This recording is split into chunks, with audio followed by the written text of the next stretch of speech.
Good morning, good afternoon, and good evening, everyone, wherever you're at in the world. Welcome to Last Raps Baseball's live commentary of Major League Baseball. It is the Chicago Cubs and the Pittsburgh Pirates today in a battle of two ball clubs in the Central Division of the National League. It is the Cubs who are 18-13 on the year. The Pirates take a record of 12-19 into the ball game with them tonight. It is going to be Paul Skenes going head-to-head against Colin Ray, and we're going to give you the starting lineup, first of all, for the Chicago Cubs. Leading off in left field is number 8, Ian Happ. Batting second in right field is number 30, Kyle Tucker. Hitting third and doing the designated hitting is number 27, Seiya Suzuki. And the cleanup spot and playing first base is number 29, Michael Busch. Batting fifth then at second base is number 2, Nico Hoerner. Hitting in the sixth spot and in center field is number 4, Pete Crow Armstrong. Batting seventh and doing the catching is number 9, Miguel Amaya. Hitting eighth at shortstop is number 7, Dansby Swanson. And batting ninth at third base is number 12, Nicky Lopez. And they're going to be facing the ace of the Pirates staff. That's going to be Paul Skenes, as the 6'6", 260-pound right-hander is going to take to the hill today for the Pirates. Now your starting lineup for the home team, the Pittsburgh Pirates, leading off and in center field, number 15, O'Neill Cruz. Batting second in right field is number 10, Brian Reynolds. Hitting third and doing the designated hitting is number 22, Andrew McCutchen. Batting fourth at first base is number 48, Emmanuel Valdez. Hitting fifth at third base is number 13, Ke'Bryan Hayes. Batting sixth in left field is number 29, Alexander Canario. Batting seventh at second base is number 26, Adam Frazier. Hitting eighth at shortstop is number 19, Jared Triolo. And batting ninth and doing the catching, number 32, Henry Davis. And they're going to be facing Colin Ray, who takes to the mound with a 1-0 record. Ray's worked 18 2/3 innings this year. He's allowed 17 hits, 2 runs, both of which have been earned. He's walked 3 and struck out 19, and he's had a sparkling 0.96 earned run average. Well, those are your starting lineups. Paul Skenes is just completing his tune-up tosses, and we're getting ready to get this one underway. Not sure if you guys saw on Twitter last night or on the highlights. I don't even call it a highlight. But there was an unfortunate incident at the game at PNC Park last night. A fan in right field fell over the Clemente wall, 21 feet to the ground in the field of play. While the play was going on, they were able to respond to the fan, and they took him to hospital, where he is currently in critical condition. There hasn't been any updates on that fan yet as part of this one here. So those are your starting lineups. Paul Skenes has completed his tune-up tosses. And it is going to be Ian Happ, Kyle Tucker, and Seiya Suzuki to come to bat here to face the right-hander this afternoon. So Skenes ready to rock and roll as he gets the sign and delivers. And the first pitch is a fastball swung on. It is lined into right field for a base hit. And Ian Happ opens up the ball game with a single to right. And there goes the possibility of the no-hitter for Skenes. So that's going to bring up the right fielder in Kyle Tucker. Tucker hitting 279 on the season, 7 homers and 27 runs batted in. He's enjoying himself a pretty good campaign. And there's got to be talk, I would think, about an MVP potential for Tucker. He is having himself a pretty good season. Batting from the left side against the right-hander Skenes. And the first pitch fastball is taken for a called strike, and the count is 0-1. Defensively today for the Pirates, from left to right field, Canario in left, Cruz in center, Reynolds in right. Around the horn from first to third, Valdez at first, the second baseman's Frazier. Shortstop is Triolo with the third baseman, Hayes. And the battery of Skenes and Davis. As that fastball misses outside, it goes 1-1 to Tucker. So 1 ball and 1 strike. Afternoon baseball, so if you're at work and you're listening in, we appreciate you guys for doing so. As it is the Cubs and the Pirates, as Skenes throws over to first base, and diving back in time is the runner Happ. Paul Skenes again getting the sign from the catcher Davis. As he works himself to the set position, here comes the offering, and it's on the way. It is a breaking ball, swung on and missed. Count goes to 1-2. Is probably I would argue and say the Cubs maybe have the best outfield in baseball, the way they're playing, with Pete Crow Armstrong in center and Ian Happ in left field. Defensively, I can't think of a better trio. There's a fastball that misses down. Offensively, we might have some arguments, but pretty much as a group, I think the Pirates would take the cake, being one of the better defensive outfields, the Cubs being one of the better defensive outfields in all of baseball. And I'm thinking about the Pirates a few years ago when they had Marte, McCutchen, and Polanco. That was considered to be one of the top outfields in the middle 2010s. There's a fastball swung on, lifted into right field. Battling the wind is the right fielder Reynolds, and he's going to make the catch. And Tucker's going to be retired for the first out of the inning. Retreating back to first is Ian Happ. So that's one in the books. It'll bring up the designated hitter in Seiya Suzuki. Suzuki started the season pretty slowly, and he really has got it together going lately. He's got his average up to 287, 7 homers, and 25 runs batted in. As the pitch is on the way, it's a breaking ball that misses down, and the count is 1-0. So 1 ball and no strikes. We mentioned one of our other streams that Suzuki was originally drafted into the NPB as a pitcher, as there's a breaking ball that misses down and away, and the count's 2-0. When the Hiroshima Carp got him, they decided to turn him into an outfielder, and it's not always that way. You often see teams that will draft positional players and convert them to pitchers. It's a lot easier to go that way than it is to be a hitter, or to be a pitcher to go to a hitter. There's a breaking ball swung on and missed. Count is 2-1 on Suzuki.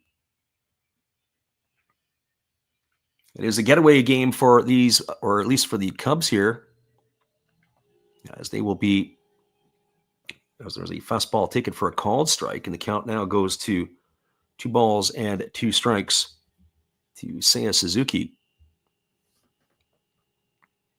We were saying getaway game for the Cubs. After today, the Cubs move on to Milwaukee to face another division rival in the Brewers. As again, Skenes throws over to first, and getting back easily is Happ.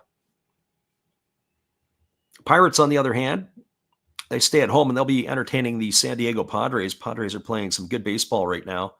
Cooled off a little bit, but they're still 19-11. Going to be one of the first few teams to get to 20 wins as a breaking ball misses down and away. And the count now runs full to Suzuki.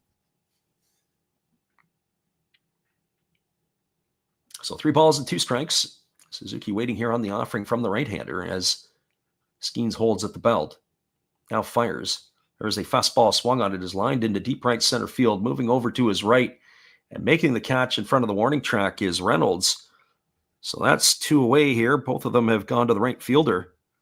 That's going to leave it all up to the first baseman and Michael Busch.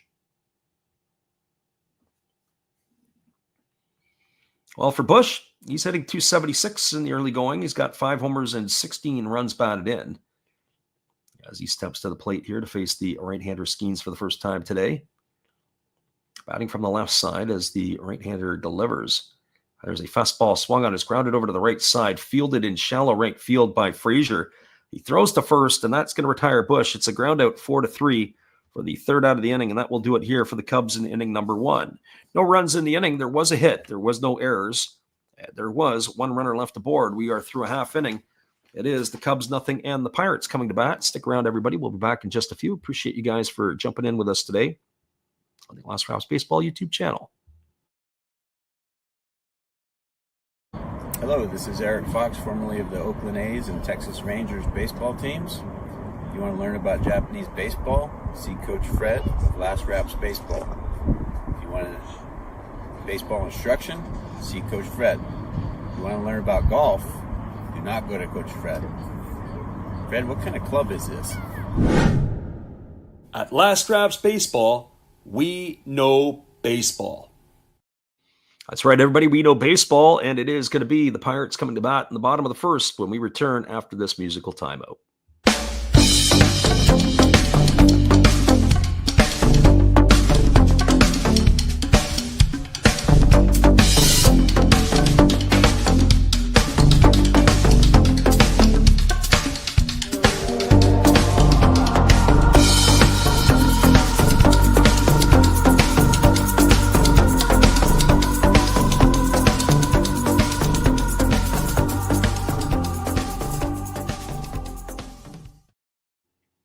Welcome back, everybody. We are moving to the bottom half of inning number 1. It'll be O'Neill Cruz, Brian Reynolds, and Andrew McCutcheon to come to bat to face Colin Ray. Colin Ray has enjoyed himself a pretty good start to his season. It's his second tour of duty with the Cubs. He began his big league career with the San Diego Padre organization. He was considered to be a top prospect.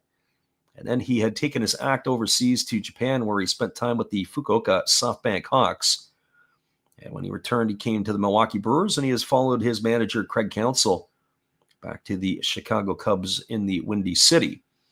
Right-hander is making his 7th appearance of the year. He's had 3 starts. He is 1-0 with a 0.96 ERA over 18 2/3 innings, as he is ready to face the top of the order here for the Pirates. We got a chance to see him pitch a couple of weeks ago against the Diamondbacks. There's a fastball swung on, taken on one hop by the first baseman Bush. He underhand flips it to the pitcher covering, and with one pitch, there's one away here in the first inning. Goes as a ground out, 3-1 in your books, and that'll bring up the right fielder in Brian Reynolds. Well, for Reynolds, he's hitting .236 on the season, 3 homers and 14 RBIs. When I look at this Pirates team, maybe it's a reflection of what's in the crowd today. You got Paul Skenes on the mound. I know it's a getaway game, and sometimes that's tough for afternoon games. There's a lot of empty seats at PNC, as that fastball misses outside and the count is 1-0. A little bit disappointing, and you've got one of the biggest stars of the game on the hill, and your capacity isn't even at half capacity today. There's a fastball that swung on and missed, and the count goes to 1-1 on Reynolds. I'd argue that there might be more Cub fans in the stands than Pirate fans, or at least maybe Paul Skenes fans in the stands. So 1 ball and 1 strike to Reynolds, as the left-handed hitting right fielder gets himself back into the batter's box. He took himself a timeout there on the offensive side, and now we are ready to go again. Here comes the 1-1. As the pitch is on the way, it is a breaking ball swung on and fouled into the feet of Reynolds. Now the count goes to 1-2. So 1 ball and 2 strikes. When I look at the Pirate team, it almost looks like they're a team in flux right now. If you would have asked me a couple of years ago, I thought there was a lot of excitement around the group, but some of the players haven't really panned out as of yet. There's a slow breaking ball that misses outside. Of course, they've had a couple of injuries. Certainly, O'Neill Cruz, when he broke his leg, missed quite a bit of time in the last year. And then Nick Gonzalez broke his ankle rounding the bases on a home run earlier this year. There's a fastball that misses outside. Count goes to 3-2. So 3 balls and 2 strikes. Our friend Killenwez he says, good morning, and tuning in the waiting room. I don't know what you're doing in the waiting room. Hopefully it's for somebody's giving birth to a child. As the 3-2 on the way, it's a fastball swung on. This ball is lifted into deep right field. This ball could be trouble. Looking up is Kyle Tucker, and this one's going to be gone into the right field corner. A solo shot from Brian Reynolds. That's going to be his 4th of the year. And that is going to give the Pirates an early 1-0 lead here. So Pirates have taken the lead 1-0. That'll bring up the designated hitter in Andrew McCutcheon. And for McCutcheon, well, he's hitting .277 in the early going. He's got 3 homers and 12 runs driven in. That ball there that was delivered by Ray was an absolute no-doubter to Reynolds, as the pitch on the way here to McCutcheon is a breaking ball down for ball 1. One of the things that's interesting is they say there's more home runs hit with 2 strikes on a hitter than any other count. There's a fastball swung on. It's grounded over the right side. Bush fields it. He underhand flips it to the pitcher covering. Just how they retired O'Neill Cruz, they retire Andrew McCutcheon the same way. Ground out 3-1 for out number 2. That's going to bring up the first baseman in Emmanuel Valdez.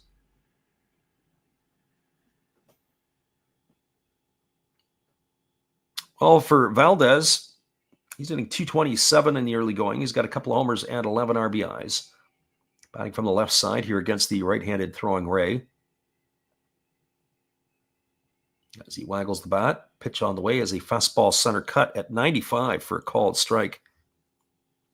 I have to say, I don't really think of mid-90s in Colin Ray, but pretty impressive. If he can be around the zone like he was against the Diamondbacks a couple of weeks ago, it'll be tough for the Pirates to be able to reach base, as there's a fastball swung on and fouled back on the third base side of home plate. The count is 0-2. So no balls and 2 strikes. We'll be back on the airwaves again tomorrow for our Japanese content. That'll be the Saturday and the Sunday games. Unfortunately, the Bay Stars will send Trevor Bauer to the hill tonight. We've always tried to catch as many games of Bauer as we possibly can, but he will go off tonight as there's a breaking ball that is taken for a called third strike. Valdez stood there like the house by the side of the road. He watched it go by for out number 3, and that is going to do it here for the Pirates in their half of the first. 1 run, 1 hit, no errors, nobody left the board. The home run by Brian Reynolds has Pittsburgh on the board. Your score as we move to the top of the second. It's the Pirates 1 and the Cubs no score. Stick around, everybody. We'll be back in just a few. We'll introduce you to our friend Steve Rademacher, who will keep you guys entertained throughout the day today. Right back after this. This is Steve Rademacher, and I'd like to introduce you to my channel if you haven't seen it before. These are all the things I enjoy: sports, autographs, relics, non-sports Hall of Famers, pseudo-sports, Star Wars. That's my channel name and my name, and I would really appreciate it if you would come check me out and maybe even subscribe if you like it. Thank you for that for now, and back to your ball game.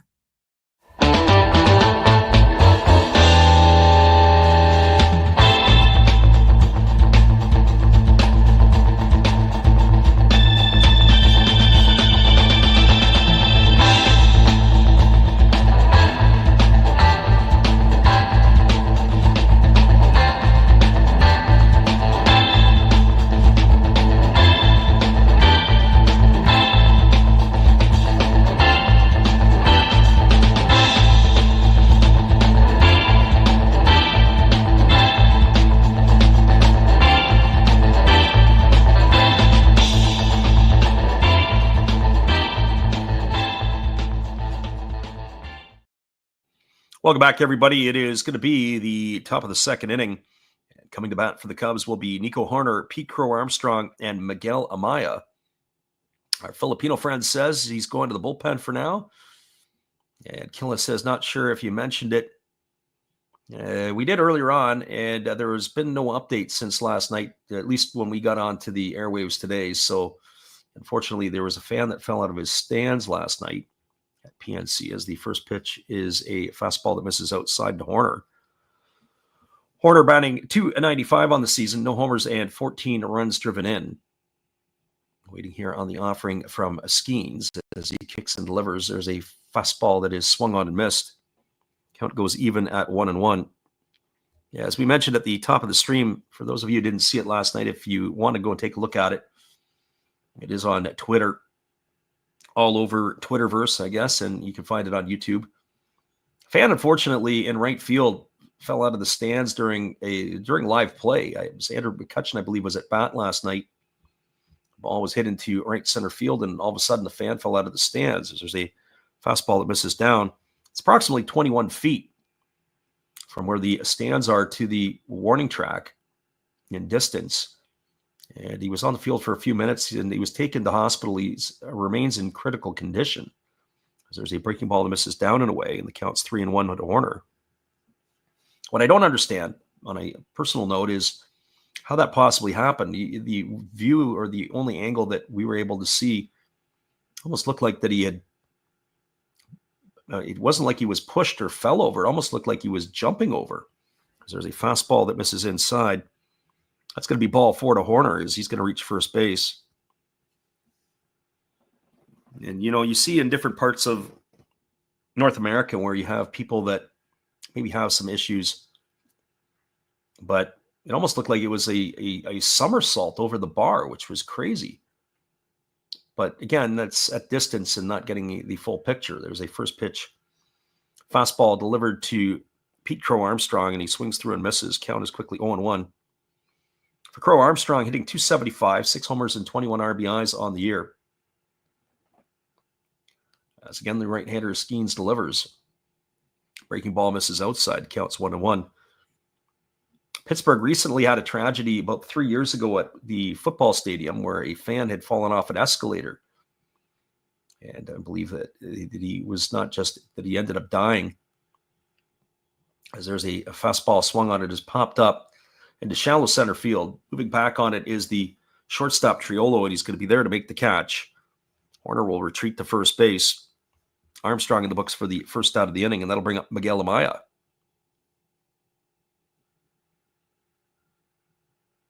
Killenwes says whether he was in a sitting position.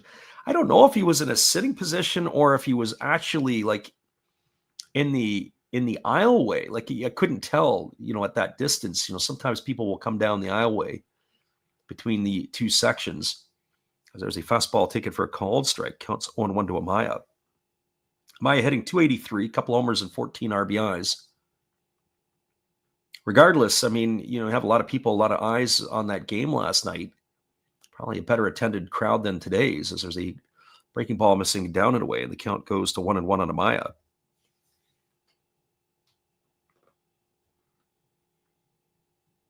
As I said, it looked like that he propelled himself over. Sometimes you could see if somebody's pushed or if somebody might have lost their balance because they were drinking.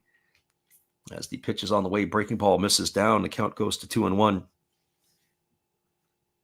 So 2 balls and 1 strike to the Cubs catcher. Batting from the right side here against the right-handed throwing Skenes. Early 1-0 lead for the Pirates on the home run by Brian Reynolds is the difference in this one. As the right-hander throws over to first base and getting back in time easily is the runner Horner.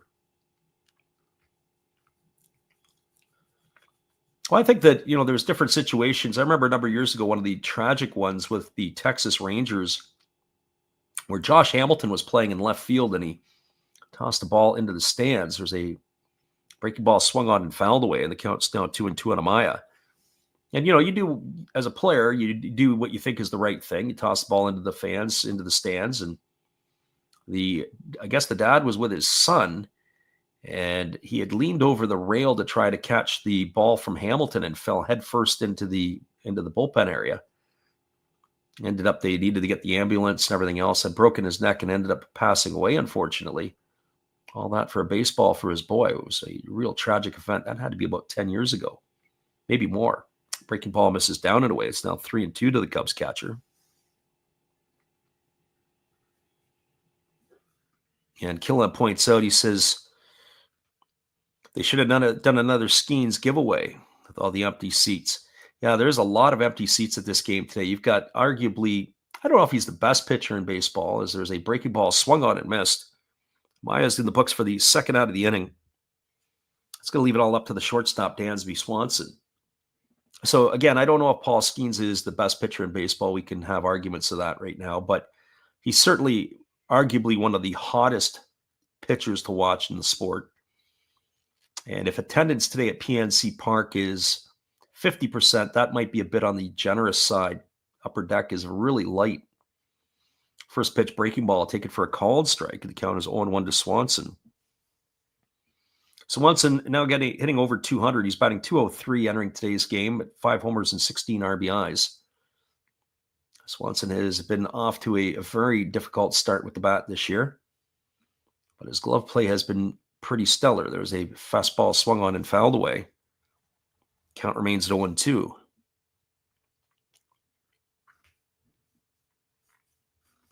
Our friend from the Philippines says he does have a ferocious fastball. Best pitcher right now is debatable. Yeah, for sure. He's in the mix. Is he going to be one of the top 5 or 6 pitchers? I would say so. Is he the best right now? Not so sure about that. As Dansby Swanson has stepped out of the box, he's just having a little discussion with the home plate umpire. Speaking of which, the home plate umpire today is Lance Barrett. Carlos Torres is over at first. Charlie Ramos is at second, and Alfonso Marquez is the third base umpire.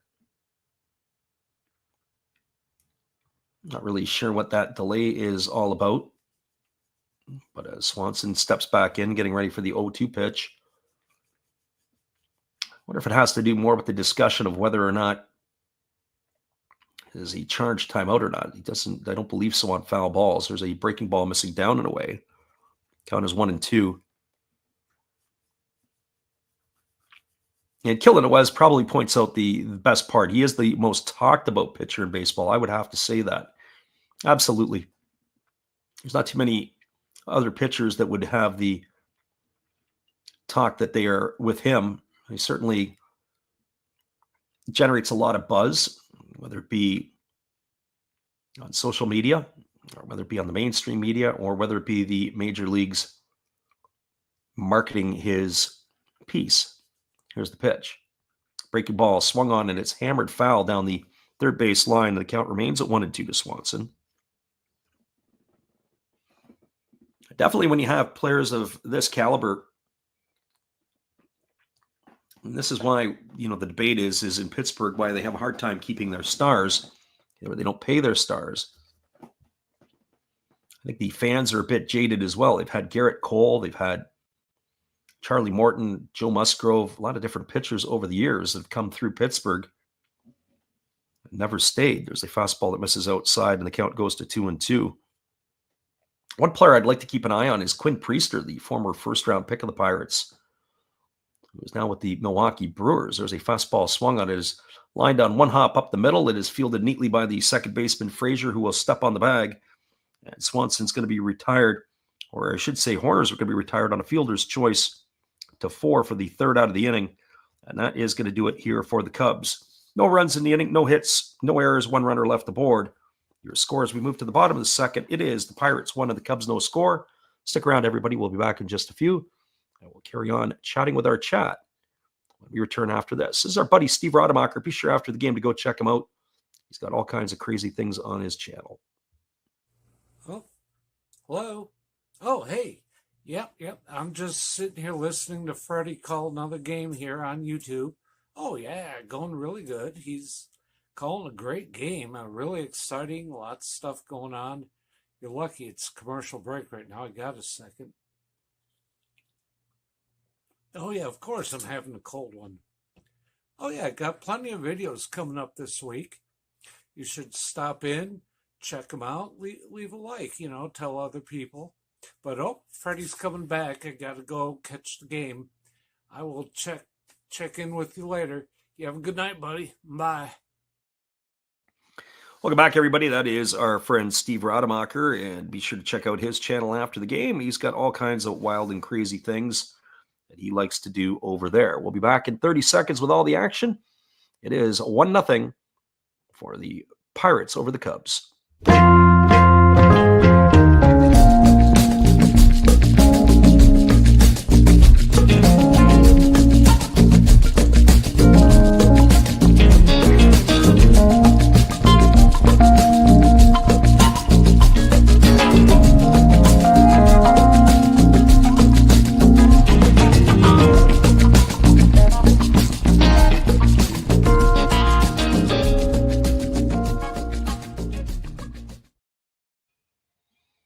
Welcome back, everybody. It is going to be the bottom of the second inning, and coming to bat is Ke'Bryan Hayes, Alexander Canario, and also Adam Frazier. And the first pitch that is delivered to Hayes is swung on. It is popped up over on the right side.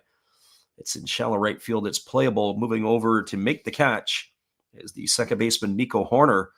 And with one pitch, we have one away here in the second inning. It's going to bring up the left fielder, Alexander Canario. Canario having a rough start to the season, hitting .074 with a homer and an RBI. As the first pitch is a fastball taken for a called strike. The count's 0-1. We didn't give the Cubs defensive alignment in the first inning from left to right field. It's Tucker in left, center fielder Crow Armstrong, and in right field, it's Happen left, Crow Armstrong in center, and Tucker in right. There's a fastball swung on. This is going to be lined into left field for a base hit. And Canario, with the batting average below 100, now has got himself a knock as he is going to reach first base. That'll bring up the second baseman and Adam Frazier. Just finishing the infield for the Cubs today, Bush is at first, Horner at second, shortstop Swanson with the third baseman Lopez. Of course, the battery is Ray and Amaya. So Adam Frazier coming to the bat here, and he takes himself a first pitch fastball that misses upstairs. The count is 1-0. Frazier on the season hitting at .244, homer and 8 runs batted in. Back in Pittsburgh, where he had arguably his best years, he bounced around a little bit. He was with the Orioles, he was with the Mariners. As there's a fastball that just misses up and away, the count goes to 2-0. Sometimes players just happen to have a good fit somewhere, and it seems like Frazier is a good fit here. Friend Devin Hines says, has anyone heard about the fan? We talked about it a little bit earlier, Devin, as the pitch is on the way, and there's a breaking ball taken for a called strike. Count goes to 2-1. No update as of the start of the game, just the press release that the Pirates put out last night is that the fan was in critical condition. No updates at this point. But a very unfortunate incident. There's a fastball that is swung on and it's fouled away, and the count goes to 2-2 on Frazier.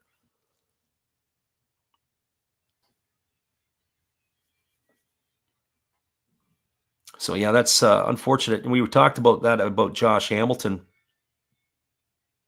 Yeah, especially when it's the player's psyche. Yeah, you go to the game and you definitely don't want to, you're not doing that to, you're wanting to make a good fan experience. As firing over to first base is the pitcher, Ray, and diving back in time is Canario. It was a pretty close play over there at first base.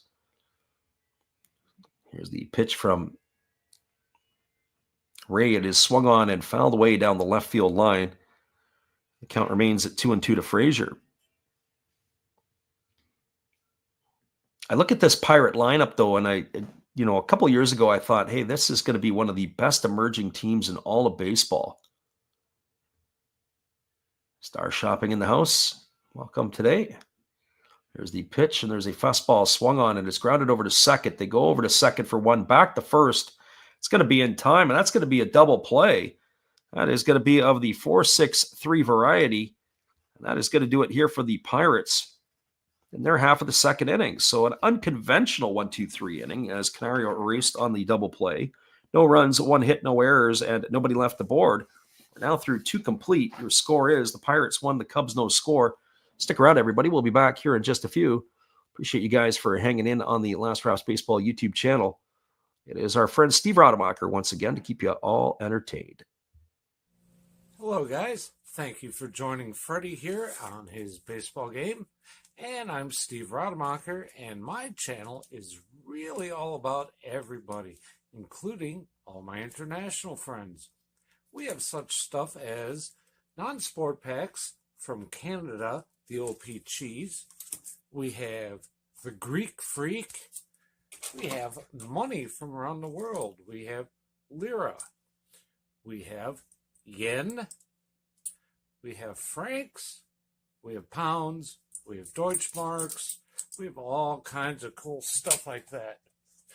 We even have some cooler things like Japanese women wrestlers and OPC baseball cards where I cannot read the back.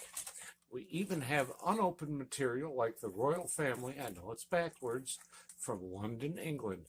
Thank you for watching. Back to Freddie.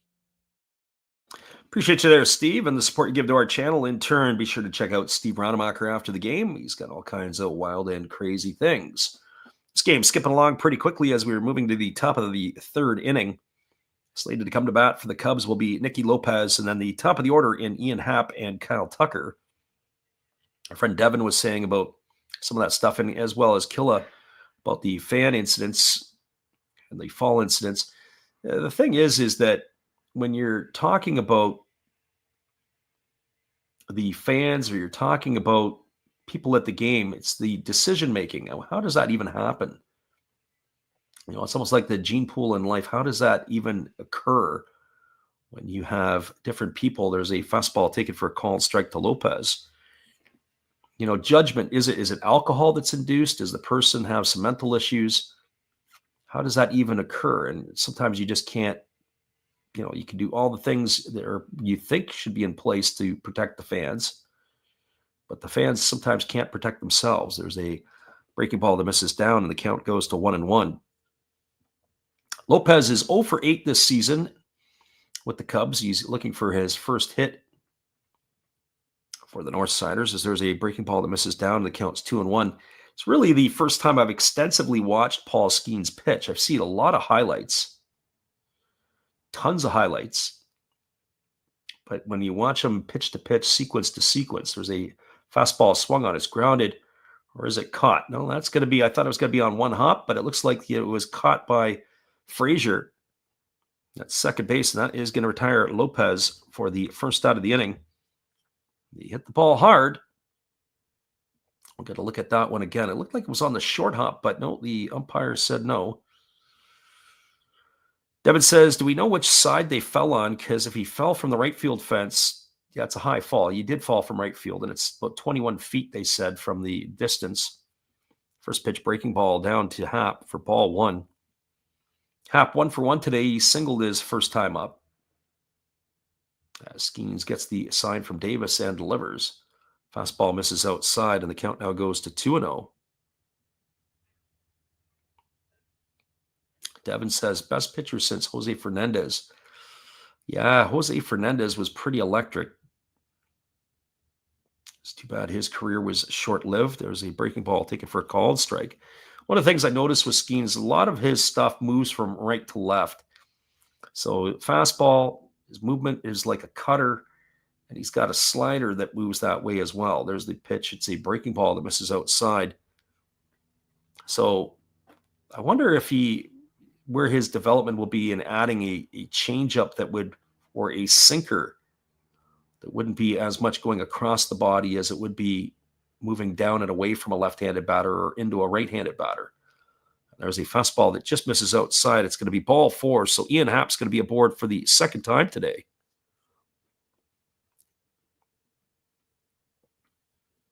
Yeah, Killa says he may have landed on his neck.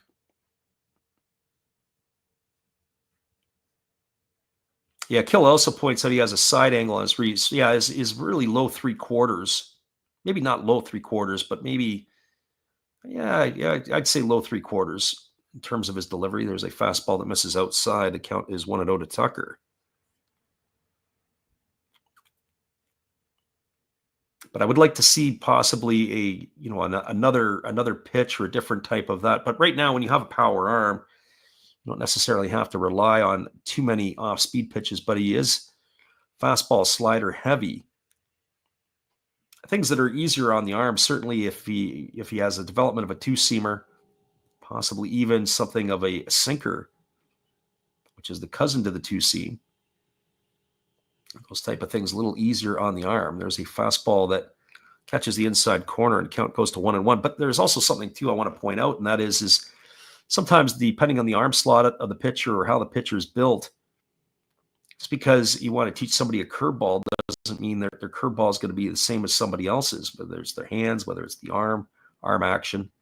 There's a fastball that misses outside. You sometimes have pitchers that certain pitches would lend themselves better for the pitcher than somebody else. I think of, you see some players are maybe better suited for breaking balls. Some are better suited for a circle change. Some are better suited for a pitchfork change. As there's a fastball that misses outside, and the count goes to 3-1. He has a splinker. Yeah, well, the sad part about it is that there's a fastball that misses up. It's just like what you see. That's now 3-2 now to Tucker. What you see is these pitches, the sweeper and everything else. These are the fad names. I remember when I was a kid, it used to be a forkball. Everybody had a forkball. Then it became the split finger pitch. Well, it's the same pitch. There's a fastball swung on and fouled off into the feet of the catcher, and the count remains at 3-2. What's the difference between a palm ball and a slip change? Same pitch. So the count here, 3 balls, 2 strikes. It remains to Tucker as Henry Davis gets himself a moment to reset himself as that ball was fouled off of his thigh where he has no protection. Here's the 3-2 again. There's a breaking ball that misses inside. It's going to be ball 4. So back-to-back walks here to happen. Tucker is going to bring up Seiya Suzuki.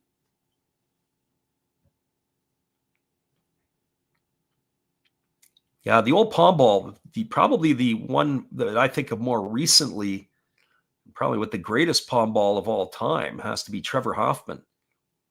Hoffman, once he developed that palm ball, he was really, really electric. Roy Halladay broke in with a palm ball years ago. There's a fastball that misses down. The count is 1-0 to Suzuki. So 1 ball and no strikes. I was surprised the pitching coach didn't make a trip out to the mound on the second walk. He's struggled a little bit here in the inning. There's a breaking ball that misses down and away, and the count goes to 2-0.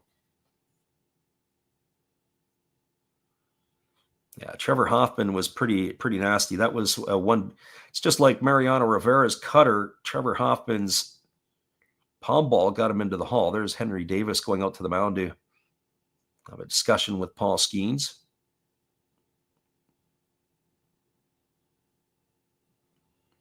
So 2 balls and no strikes to Suzuki as this conference is wrapping up. As Davis makes his way back to the dish. 51 pitches already for the Pirate right-hander here. At this rate here, he may not be seeing much more past the 5th. And he is living below the 50% strike rate. He's thrown 51 pitches, only 24 for strikes. As the right-hander holds to the set, now delivers. There's a breaking ball that misses down and away. It's now 3-0 to Suzuki. And Skenes is in jeopardy of walking the bases loaded.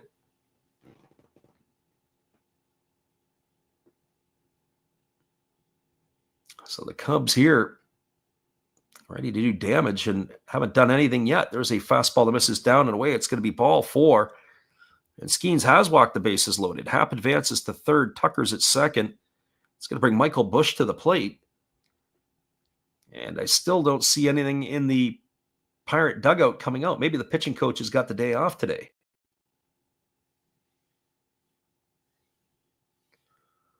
Devin says, yeah, they move so much. Yeah, there's a lot of cut to his pitches. It's one of the things I'm not a huge fan of. I mean, I like the cut. There's a ground ball over to second. They go to second for 1. Back to first. That's going to be an inning-ending double play. Michael Busch. So what a way to get out of it. You throw 1 pitch and you spin 2. That's going to go into the books as a 4-6-3 double play. That's going to do it here for the Cubs in their half of the inning. Wasted opportunity, as that is going to erase the Cubs here for the 3rd. No runs in the inning, no hits, no errors, 2 runners left aboard. We're moving to the bottom of the 3rd inning. Your score is the Pirates 1, the Cubs no score. Stick around, everybody. We'll be back in just a few. We appreciate you guys for listening in with us today on the Last Raps Baseball YouTube channel. We'll be right back after this from our friend, Matt Hollis. Well, you've got to have an ace in the hole, a little secret that nobody knows. Life is a gamble, a game we all play, but you've got to save something for a rainy day. You've got to learn to play your cards right if you expect to win in life. Don't put it all on the line for just 1 roll. You've got to have an ace in the hole.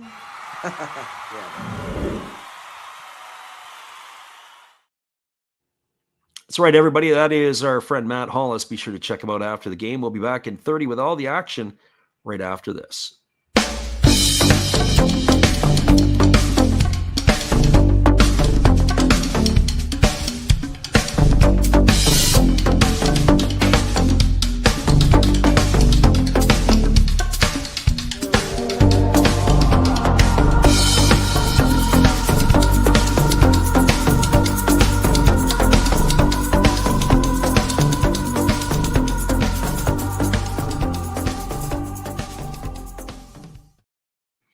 Welcome back, everybody. It is going to be the 8, 9, and 1 hitters to come to bat for the Pirates here in inning number 3.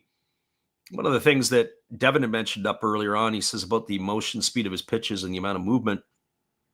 Also becomes the command of your pitch. You can have all the movement in the world. If you can't command where it is going to go, that becomes a problem. I think of a pitcher like Logan Webb with the Giants, just how much movement he has on his pitch, but he really has great command of how that ball moves. And so with Skenes, when he can have better command of his pitches, he is going to be absolutely electric. But today he has already walked 4 batters, a very short window of time. There's a first pitch fastball swung on it. It's lifted into right field. Moving over underneath it is Tucker, and he's going to be there to make the catch. 1 gone here for Colin Ray in the 3rd inning. And it's pretty amazing here today that Colin Ray has thrown 22 pitches, 16 for strikes. Although the Cubs find themselves down 1-0 here as the pitch to Brian Reynolds had left the yard in the 1st inning. So Ray has been very, very good, but he finds himself at a deficit 1-0. As there is a first pitch fastball delivered to Henry Davis that misses upstairs. The count is 1-0. Tilla says the movement keeps the hitters off balance. Well, certainly so would the change of speeds, as there's a breaking ball taken for a called strike. The count goes to 1-1. It's kind of like a cutter and a slider. What are the difference between the two? Hey, I always look for hitters who don't wear batting gloves. Well, we got another one. Henry Davis not wearing any batting gloves right now. He does have protection on his left hand, but no batting gloves for him as that pitch misses down. It's now 2 balls and 1 strike. We talked about Kyle Tucker for years, not wearing gloves. Jace Young of the Tigers was going with the 1-glove look. There's a fastball ticket for a called strike. The count goes to 2-2. Austin Hayes, of course, with the Cincinnati Reds now. He doesn't wear batting gloves. Can't think of anybody else at the moment who is still in the league. I know that Joe Musgrove, when the pitchers used to hit for the Pirates and the San Diego Padres, he never used to wear gloves as that fastball misses up and into Davis. The count's now full. Kila says, did Tucker go back to not wearing gloves? No, he's still wearing the gloves right now. So 3 balls and 2 strikes as the right-hander delivers a fastball that misses inside. That's going to be ball 4. That's going to be the first free pass issued today by Colin Ray, and that'll bring up in the top of the order in O'Neill Cruz. Yeah, there was a stretch there. There was about 10, 11 players that weren't wearing batting gloves. So Joey Wendell was one of them. I don't even know if he's still in the big leagues or not. You had Luis Guillorme, who was a Met, who wasn't wearing batting gloves. And I believe the manager of the Cleveland Guardians, I forget the fella's name now, but I don't think he wore gloves when he caught, as there's a breaking ball taken for a called strike. So no balls and 1 strike to O'Neill Cruz. Cruz had stepped out of the box. Not sure what the delay was there on that one. So no balls and 1 strike to Cruz. Cruz 0 for 1 today, grounded out to first his first time up. There's a fastball swung on. It is lifted in deep left center field. This ball could be trouble, and this ball is going to be off the wall. Picking it up is Pete Crow Armstrong. He's going to fire it in. Here comes the throw to the plate, and they're not going to be in time as it is going to score Henry Davis all the way from first base. So O'Neill Cruz has got himself a double and an RBI. Just missed the home run by not much. And the Pirates, who have had only a couple of base runners in this game, have 2 runs. Cubs have been all over the base paths. Haven't got anything to show for it yet. So a double and an RBI for O'Neill Cruz, extending the Pirates' lead to 2-0.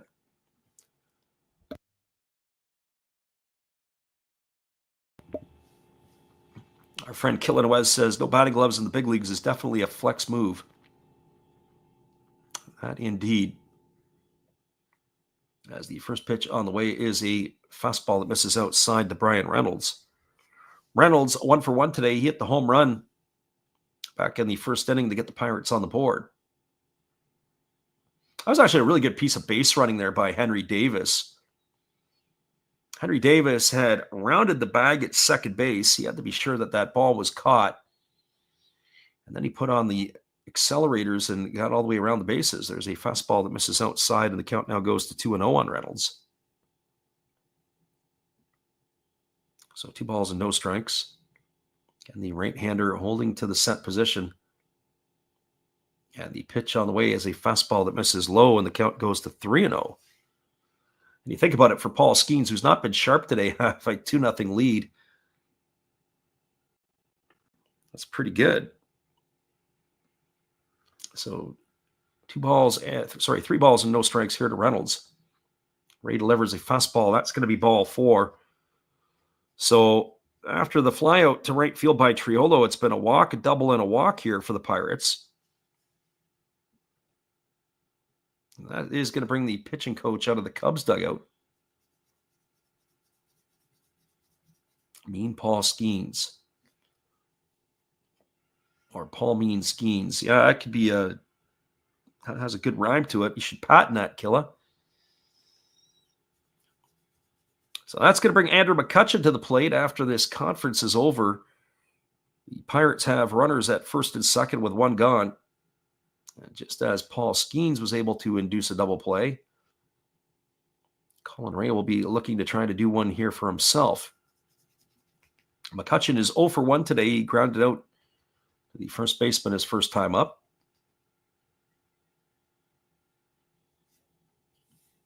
One of the stats they're showing on Colin Ray is how tough he is the first time through the order, the second and third time a little bit different. I was thinking about that in terms of pitching philosophies. There's a fastball that just misses up, and the count is 1-0. With regards to pitching philosophies, it used to be back in the day where you wouldn't show everybody the first time through the order your full arsenal of pitches. You might show them your fastball, you might show them your changeup, or you might show them a fastball and a curveball, and then you introduce your changeup the next time through. So every time you go through the order, you add another pitch to your arsenal. There's a fastball swung on and fouled away. Well, now they emptied the tank over 6 innings, so you're bringing everything to everybody. You might only see hitters, well, twice, possibly a third time. That is pretty much it. There's a breaking ball taken for a called strike. Now it goes to 1-2. So 1 ball and 2 strikes to McCutchen.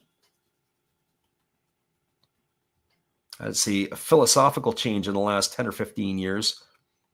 I know when the Nasty Boys came on, there's a quick move to second base. Chases the runner back.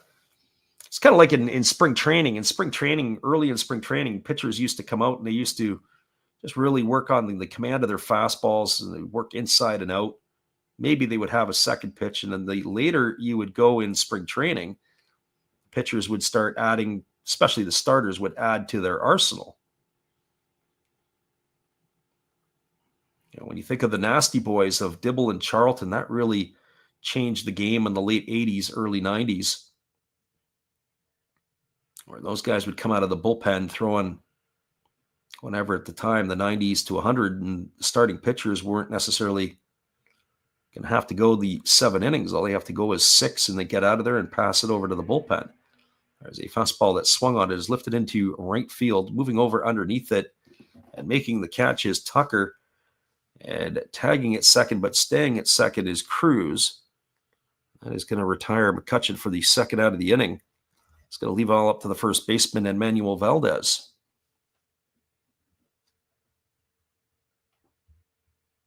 Glad you guys could come in and check us out today. We appreciate everybody who listens in, whether they listen live or on delay. As we mentioned, we will be back on the airwaves again tomorrow, as we will be doing the Japanese League games late tomorrow night. So Neil Cruz standing at second base, Dansby Swanson looking like he wanted to try to pull a hidden ball trick.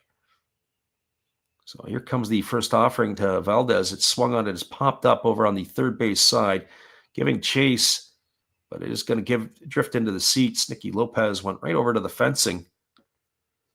Ball is going to foul away for the first strike. When you think about it, we were talking about the fan earlier, obviously that unfortunate incident last night, but you think about people who go to the games, They've had to put netting up over the last, I don't know, what is it, 10 years now the netting's been up. Never used to have netting how many years ago? I know balls would always missile into the seats, but people aren't always watching the game. People be on their phones, got their heads down. Next thing you know, you got a line drive into the stands, hit somebody. While they're on their phone, nobody's paying attention. I say nobody. A lot of people don't pay attention to the game. Here's the breaking ball that is swung on. It is lifted over on the right side, popped up, playable. Moving over underneath it is Michael Bush, and he's going to make the catch in foul territory, and that is going to do it, as that is going to retire Valdez for the third out of the inning. But the Pirates add to their lead. RBI double off the bat of O'Neill Cruz. 1 run in the inning on the benefit of 1 hit. No errors, 2 runners left aboard.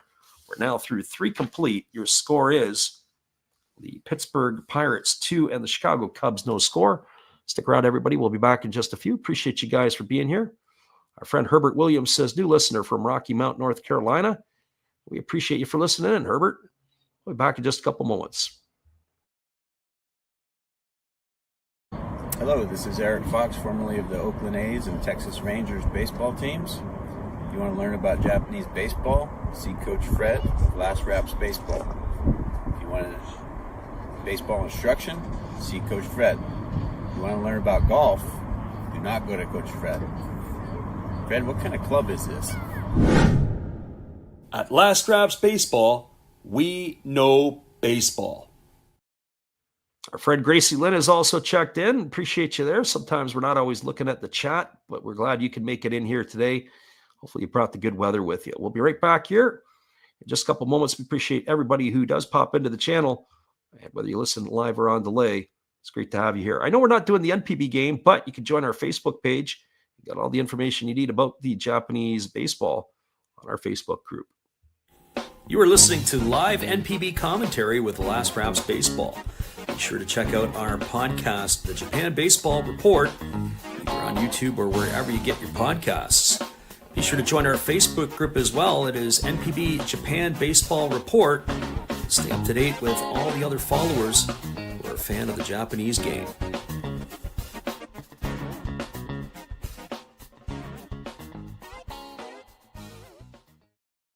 Welcome back, everybody. It's going to be the middle 3 frames as the Cubs will send Nico Horner, Pete Crow Armstrong, and Miguel Amaya to face Paul Skenes. And the first pitch on the way is a breaking ball that misses down and away, and the count is 1-0 to Horner.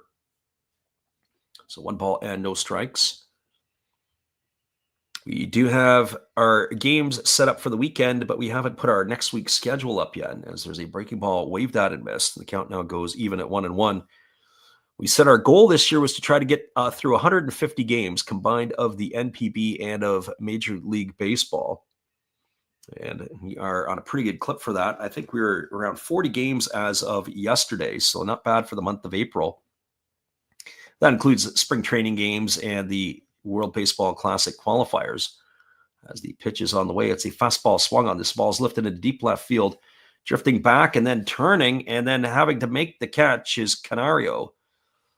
And that is going to retire Horner. Horner sent it for a ride. Canario made an adventure of it. He turned to his left, and then he had to turn to his right. And he ended up backpedaling, but he did make the catch. So 1 gone here in the first inning, and that'll bring up the center fielder in Pete Crow Armstrong. Well, for Crow Armstrong, he's 0 for 1 today. He popped to the shortstop his first time up, and he swings and fouls that pitch away, and the count is quickly 0-1. I have to tell you, I really enjoy watching Crow Armstrong play. It's been outstanding. He can really get good jumps on the ball. He moves quick. There's a fastball swung on it. It is popped up into shallow center field. Racing in on it is O'Neill Cruz. He slides it. He's going to make the catch. Oh, a nice play there by the center fielder, as he is going to retire Crow Armstrong for the second out of the inning. Flashing his wheels. They're going to take a look at it, are the Cubs. They want to see if he indeed hung on. We're going to take a peek here ourselves. Came in. I think he did. I think he got underneath it to make the catch. We're going to get a look at a different angle. Yep, absolutely. Nice play by O'Neill Cruz with his dreadlocks flying all over the place. He ended up losing his hat. There's a first pitch fastball delivered to Miguel Amaya. It swung on and fouled away down the left field line.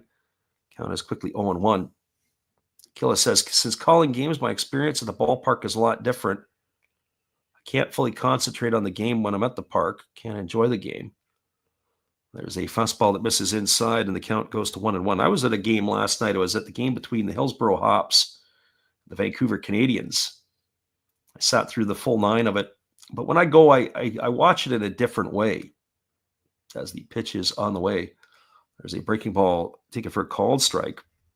First of all, I sat on both sides. I sat on the first base side for the first half of the game because I got some video of some of the right-handed hitters, and then I sat the second half on the third base side to video the left-handed batters. As the right-hander kicks and delivers, there's a fastball swung on and it's lifted foul. The count remains at 1-2. So 1 ball and 2 strikes to Miguel Amaya. Yeah, so getting a chance to watch that one, it was pretty cool. And there's a fastball swung on, but I'll look at things like how the players are leading off, maybe how they play positionally, defensively, those type of things. Everything is a little bit different. I want to see how the players lead off. I want to see if there's tendencies and trends. Looking at pitcher pickoff moves, how they use their feet. Do they jab step? Do they jump step? There's a breaking ball swung on. It's grounded softly over to short. Fielded neatly by the shortstop Triolo. He throws to first, and the Cubs are going to go quickly here in their half of the fourth. It's a ground out 6-3 to end the inning. They go quietly 1-2-3. No runs, no hits, no errors. Nobody left the board. We're now moving to the fourth inning, or bottom of the fourth inning. It is the Pirates 2 and the Cubs no score. We'll update our ticker when we come back in just a moment. Appreciate you guys for hanging in here with us on the Last Raps Baseball YouTube channel.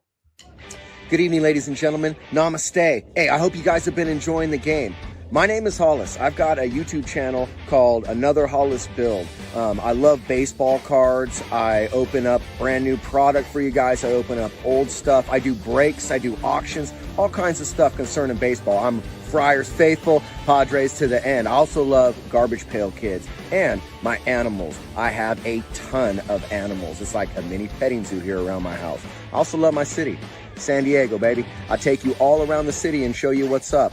If you guys dig stuff like that, cruise on over and check it out.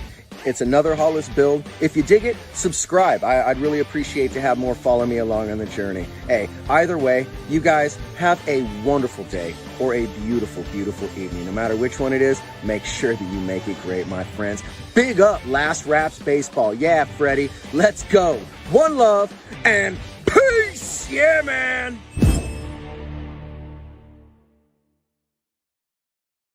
Welcome back, everybody. It is going to be Key Brian Hayes, Alexander Canario, and Adam Frazier to come to bat to face Colin Ray here in the fourth inning.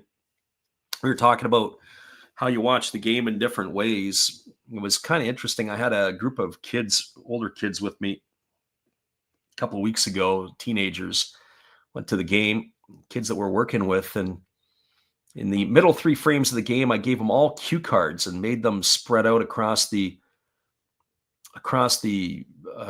stadium, and each one had specific questions, things that they had to watch, and they had to make notes, and then they had to hand it in.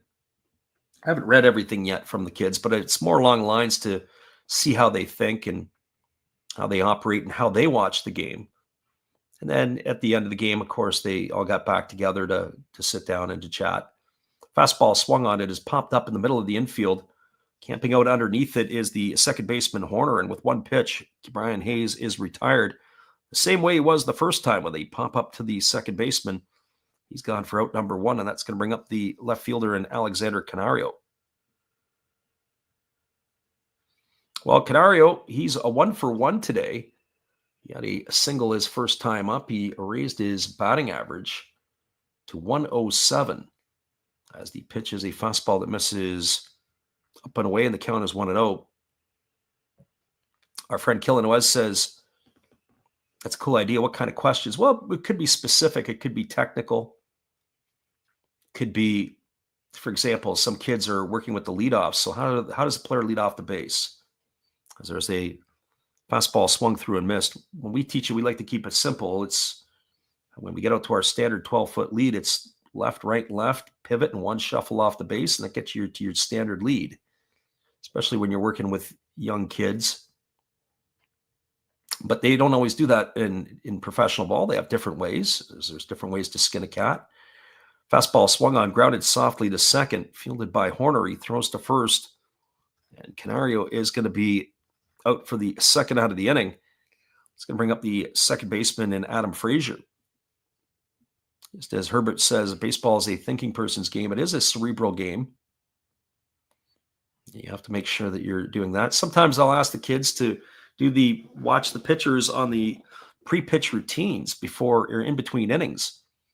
What do they do to get themselves prepared with their preparatory pitches? Fastball misses down and away. Do they throw all their pitches? Do they max out? For example, one of the pitchers will come in, or we've seen pitchers where they ease their way in. Their first 3 or 4 pitches, maybe at 75% capacity. Ground ball hit over to first, fielded neatly by Bush. He flips it over to the pitcher covering. That is going to retire Adam Frazier on a ground out 3-1. That's the third time we've seen that play today. And each time the Cubs have executed it properly. And that is going to be it in the fourth inning for the Pirates. As they go in order, no runs, no hits, no errors, nobody left the board. This game's skipping along pretty quick. 4 innings in an hour and 5. Let's not jinx ourselves. We'll be back here in just a couple moments. It is the Pirates 2 and the Cubs no score. We'll be right back after this for our friend Steve. Thank you for that introduction, Freddie. Hey guys, Steve coming back at you today, and every day is opening day on my channel. I open everything from hot sauce to beer to deviled eggs to cans of soup to ravioli to sport card packs like you wouldn't believe. I open blasters of stuff. I open regular boxes of stuff. Speaking of hot sauce, I open hot sauce, which is often gifted to me from the community. I have it all. I open up Star Wars by the tons, including the Family Guy Star Wars. I have a bunch of wrestling that I do open, and I do non-sport cards like crazy. As you can see, we have it all. I even open Marvel, tons and tons of Marvel cards. But you never know, on my channel, you just may have a little trouble with tribbles, too. Remember, opening day, every day. Thank you, Freddie. See you in the funny pages, guys. Appreciate you, Steve. We'll be back in 30 seconds with all the action after this musical timeout.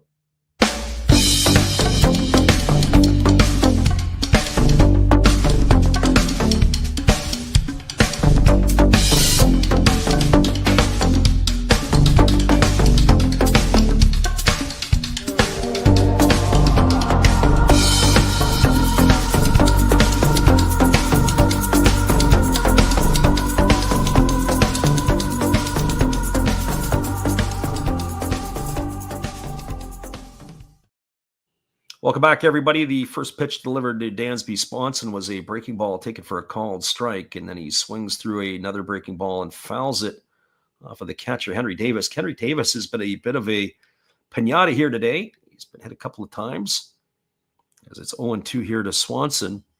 65 pitches through 4 innings for Skenes, and one would have to think that maybe he'll be fortunate to get through into the 6th inning. Pirates are enjoying themselves a 2-0 lead here. As the right-hander delivers, there's a breaking ball swung on, and it's lifted foul. And I just ought to tell you something else, that Skenes has not been sharp today, and yet they're winning 2-0. So you can only imagine when he's got his best stuff going. Cubs only got 1 hit, and that was the first pitch of the ball game that Ian Happ had drilled into right field. There's a fastball swung on it, is lifted into deep right center field. This ball could be trouble. Moving back, looking up, and it's going to be gone. A home run for Dansby Swanson. I'm not sure if you guys had that on the bingo card today, but Swanson just hit his 6th home run of the year, as he has taken Skenes deep into right center field. And that is going to cut the lead in half to 2-1. So the words were just out of my mouth is that they've only had 1 hit today. Well, that second one has now left the yard. It is now a 2-1 ball game. Well, that is going to bring up the third baseman and Nicky Lopez, and the Pitches a breaking ball, taken for a called strike. The count is 0-1. Herbert says, have you been a lifetime Cubs fan? I'm not sure who you're asking. As there's a breaking ball that catches the outside corner and the count goes to 0-2.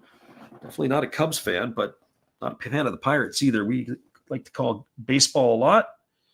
We'll focus on one team because unfortunately I'm not able to do that in my schedule. As the pitch is on the way, there's a fastball swung on it, is grounded over to first, fielded neatly by the first baseman Valdez, who flips it to Skenes covering. Skenes was a little late getting over. His route to the base was more of a direct line. He almost had a collision with the runner getting to first. I'm going to see if they're going to have a look at this one here. I think Craig Counsell might want to have a look. Oh, they're coming out talking about something here. I wonder if they're talking about some obstruction. So Counsell's out with one of his other coaches who's giving it to the umpires.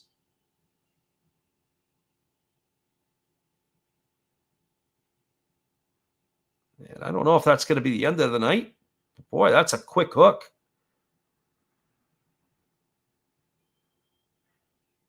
So that's going to go down as a ground out, 3-1. I'm not sure what they were upset about over there. We're going to have to get a look at that a little bit later. Maybe the replays will tell us something different. There's a breaking ball that misses outside, and the count is 1-0 to Ian Happ.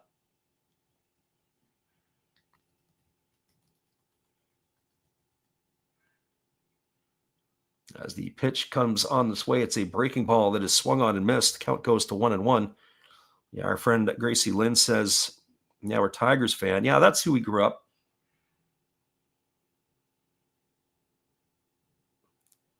Well, I'm looking at the lip reading. As there's a breaking ball swung on and missed, and the count goes to 1-2. And I have to go back and do my best John Boy impersonations.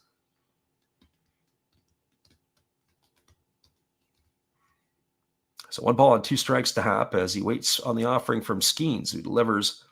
There is a breaking ball swung on and missed, and Happ's in the book for the second out of the inning. So 2 gone here. That's going to leave it all up to the right fielder and Kyle Tucker. Just the way this game's shaping up, I have a feeling right now, if the Cubs just hang around here, that when they get into the bullpens, it becomes a battle of the bullpen, although not like the Cubs bullpen is any great shakes at times. I think the needle could turn its way over to Chicago in this one. There's a fastball swung on. This ball is lifted into deep right field. And this ball keeps carrying and carrying and carrying, and this one's gone. A home run for Kyle Tucker, and that's going to even the score at 2-2. So he has just taken Skenes deep. So 2 home runs in the inning here. And the Cubs have knotted it up at 2. Beginning of the ball game, said that the wind was blowing out to center field. Well, looks like it is still blowing out to center field. As that ball was get up in the jet stream. A young fan with a Cubs jersey makes the catch in the front row. So we've got ourselves a brand new ball game here. Here's the pitch from Skenes. It's a breaking ball that misses down and away, and the count is 1-0. So only 3 hits today for the Cubs. Same with the Pirates, and the scoreline is 2-2.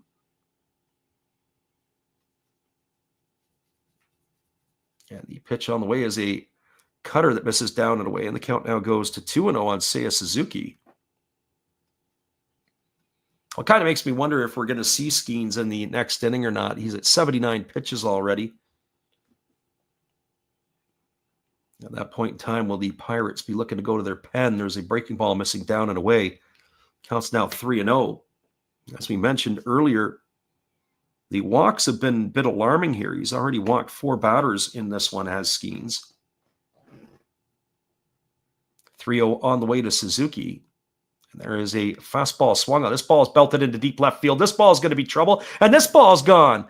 A 3-0 pitch, and Suzuki gets the green light and drills it into the seats in left field. And the Cubs have taken a lead 3-2. So 3 balls have left the yard here in the 5th inning. And the Cubs now have the lead 3-2 over the Pirates. All of a sudden, the 5th inning shows up and it's home run derby. Game has been relatively quiet for the most part through the first 4. A little bit of action here and there. And now the Cubs are flexing their muscle. So here comes the first pitch to Michael Busch. It's a breaking ball swung on. It's lined into center field for a base hit. He's got himself a single. And so now, at least in my eyes, I think that bullpen for Pittsburgh's got to get going here, because it may be the end of Skenes after this half. So that is going to bring up the second baseman in Nico Horner. As Horner 0 for 1 today, he's also drawn a walk.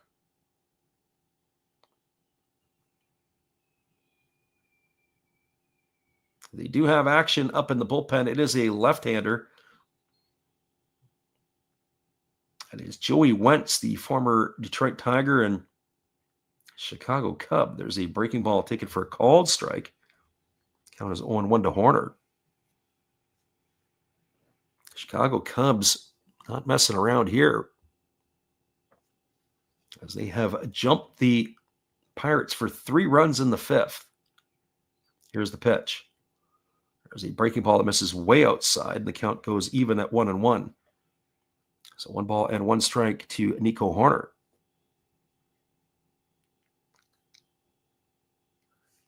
Right-hander Skenes working himself to the set position, and the pitch is on the way. Breaking ball down. Henry Davis fakes a throw down to first base, causing the runner Michael Busch to dive back, but 2 balls and 1 strike. So back to the pitches here today. I've got 83 pitches for Skenes. 48 have been for strikes. Sorry, check that. 84 pitches, 48 for strikes. Here's the pitch. Fastball swung on, lifted deep right field, but not deep enough. Moving over underneath it is Brian Reynolds to make the catch, and that is going to do it. But damage done, and lots of it here for the Cubs in the 5th inning, as they have taken the lead. 3 runs in the inning on 4 hits. 3 of those hits, home runs by Swanson, Tucker, and Suzuki. There were no errors and 1 runner left the board. We're moving now to the bottom of the 5th inning. We are halfway through this one. Your score is the Chicago Cubs 3, and the Pittsburgh Pirates 2. We'll be back here in just a couple moments. We appreciate you guys for listening in on the Last Raps Baseball YouTube channel. Hello, this is Eric Fox, formerly of the Oakland A's and Texas Rangers baseball teams. If you want to learn about Japanese baseball, see Coach Fred of Last Raps Baseball. If you want baseball instruction, see Coach Fred. If you want to learn about golf, do not go to Coach Fred. Fred, what kind of club is this? At Last Raps Baseball, we know baseball.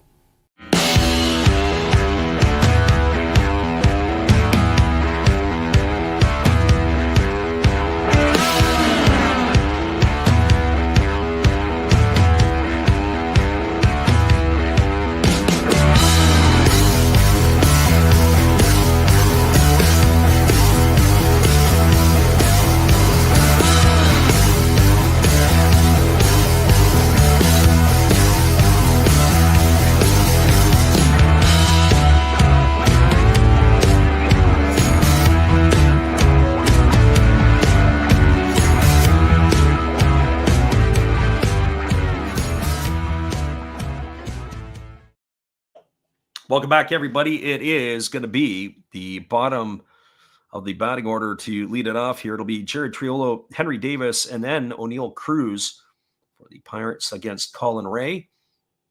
We're talking a little bit about different things. The Cubs are, take away their 2 losses in Japan, they'd be 18-11. They've scuffled a little bit lately, but they've played some pretty good ball on the North American soil, as there's a fastball taken for a called strike. Count is 0-1. 18-13 is their record on the season, as the right-hander Ray delivers. Fastball swung on it, is popped up over on the right side. Camping out underneath it is Busch. He's there to make the catch, and Triolo is gone for the first out of the inning. So 1 up and 1 away. That'll bring up Henry Davis, the catcher. Herbert says he's really just found baseball again last year in midsummer. I remember years ago as a kid growing up, you could be all over the Midwest, and you can get late night on AM radio. You could get games from all over the place. As the pitch is a breaking ball that misses down, and the count is 1-0. You sit out on your porch or on your patio. You got the transistor radio going. You could be listening to the Cubs. You could be listening to the Indians, the Reds. Even get Cardinals on some nights. There's a breaking ball taken for a called strike. Tigers, Blue Jays, Cubs, White Sox, all those, maybe not so much the White Sox, but Cubs on WGN used to happen all the time. Breaking ball swung on and missed. Count goes to 1-2.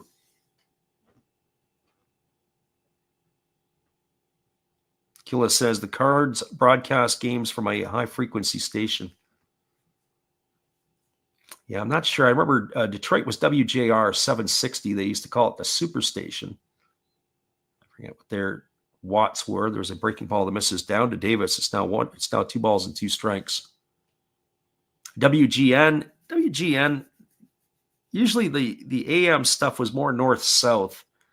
You could get better signals that way. We would get stuff out of St. Louis. Pitch on the way. Breaking ball almost hits Davis. Count now goes to 3-2. But you get a lot of different teams, a lot of different places calling games. As the pitch is on the way, it's a fastball swung on. It is popped up behind second base. Moving over underneath it is Horner. He's there to make the catch, and that is going to retire Davis for the second out of the inning. Bring up the top of the order in O'Neill Cruz. Yeah, Killa says those Cardinal games used to travel really well on the radio. Absolutely. It's just like the Monday Night Football games you used to listen to on AM radio. Same deal. Get games all over the place. So here comes the first pitch from Ray. It's a fastball at the knees. Taken for a called strike. The count's 0-1. The other thing is, too, is we used to you'd do work around the yard. You'd do work wherever. You'd have your transistor radio going. You'd be listening to the game, kind of half listening. As there's a breaking ball taken for a called strike. The count's 0-2 to Cruz. Half listening, half working. As Cruz is asked for time, it looks like he's got something in his eye.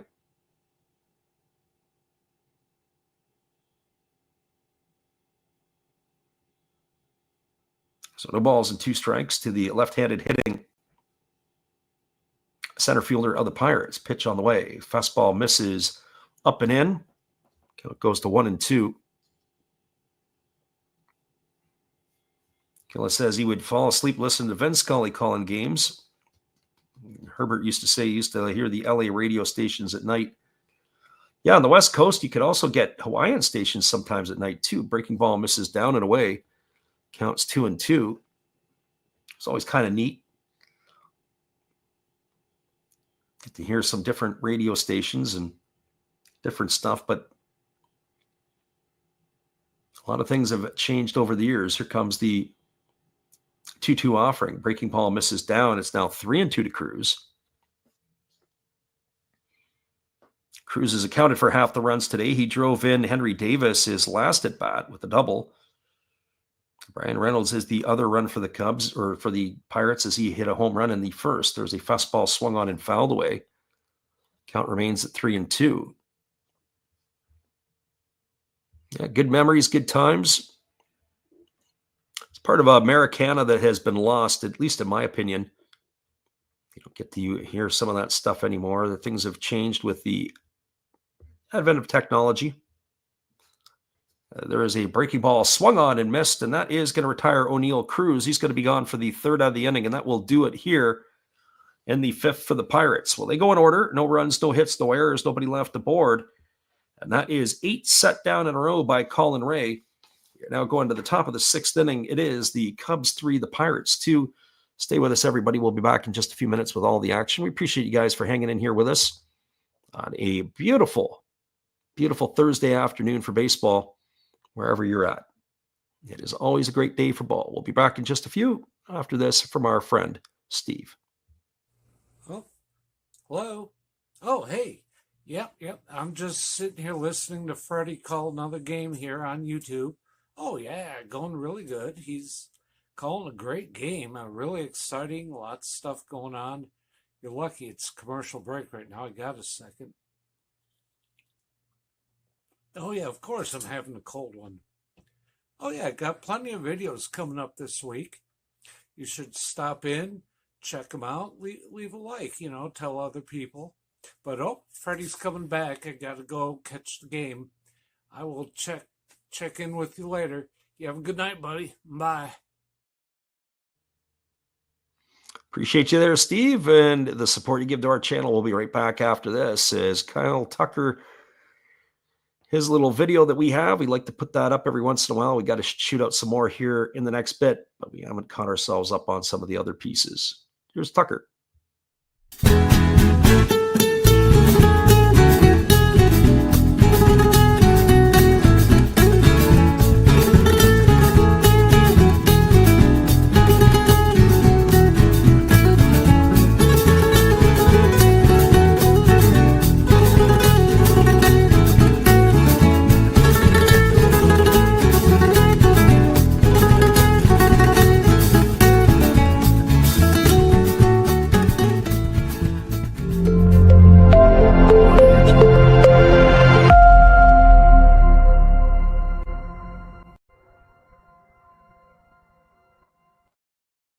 Welcome back, everybody. It is a pitching change as Joey Wentz is coming in. The one-time Detroit Tiger is taking over here, the lefty, as he delivers a first pitch. Breaking ball swung on, grounded over to second.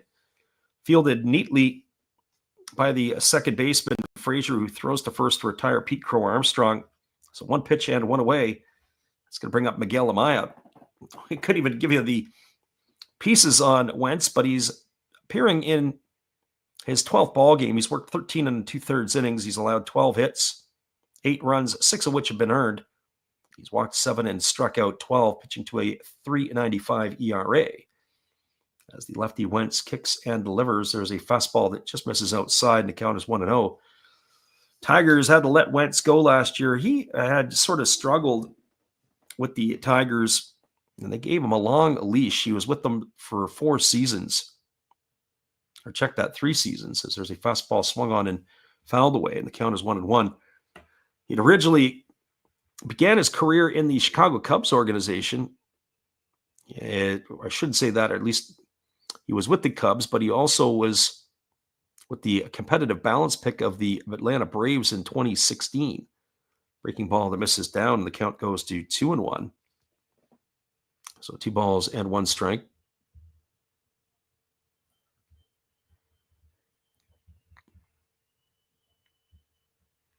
Been with a number of different clubs over the years, as we said, certainly at the minor league level. There's a breaking ball swung on. It has popped up on the infield over on the right side. Calling for it is Frazier. He's there. He's going to make the catch, and Amaya is going to be retired for the second out of the inning. Unfortunate for Wentz, he wasn't able to do that. Actually, I say Wentz was with the Cubs. Wentz was actually a Brave. He was originally competitive balance pick of the Braves. That's where he'd spend his time. He was flipped to the Tigers along with Travis Demerit in return for Shane Green. Shane Green was a Yankee and a Brave, amongst others. Breaking ball misses up and away, and the count is 1-0 to Dansby Swanson. Swanson 1 for 2 today. He's homered and bounced into a fielder's choice.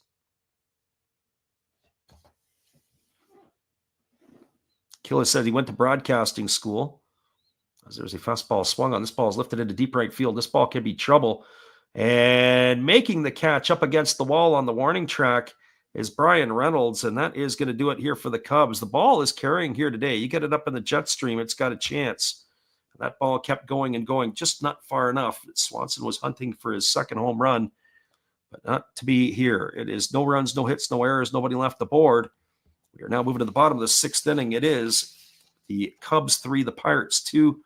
Be right back in just a couple moments. We appreciate you guys for listening in here on the Last Raps Baseball YouTube channel. I like to say we are amateurs trying to do things professionally. There's nothing worse than listening to professionals do it amateurishly. Hopefully you guys are enjoying our stream today. We'll be right back in just a bit. Hello, guys. Thank you for joining Freddie here on his baseball game. And I'm Steve Rademacher, and my channel is really all about everybody, including all my international friends. We have such stuff as non-sport packs from Canada, the OP cheese. We have the Greek Freak. We have money from around the world. We have lira. We have yen. We have francs. We have pounds. We have Deutschmarks. We have all kinds of cool stuff like that. We even have some cooler things like Japanese women wrestlers and OPG baseball cards where I cannot read the back. We even have unopened material like the royal family, I know it's backwards, from London, England. Thank you for watching. Back to Freddie. Appreciate you there, Steve. We'll be back in 30 seconds with all the action. It is a 3-2 lead for the Cubs as we move to the bottom of inning number 6.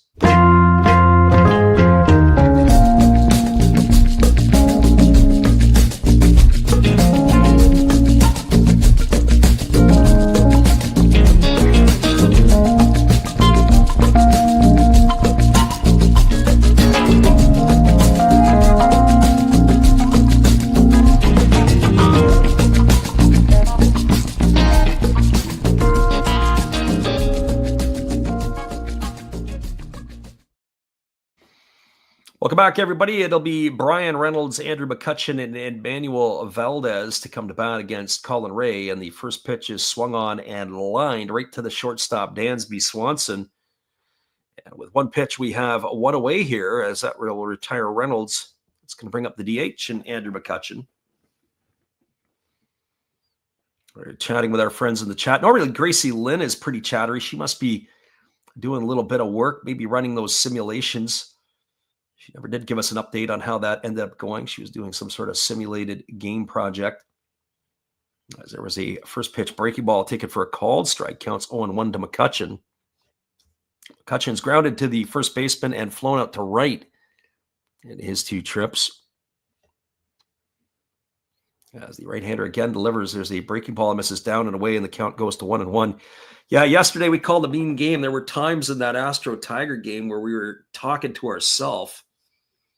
Got to tell you, we've done some of the podcasts. I'm behind on my podcast for the Japan Baseball Report. When you call a game, it's a lot different than doing a podcast. You got to be prepared with your thoughts.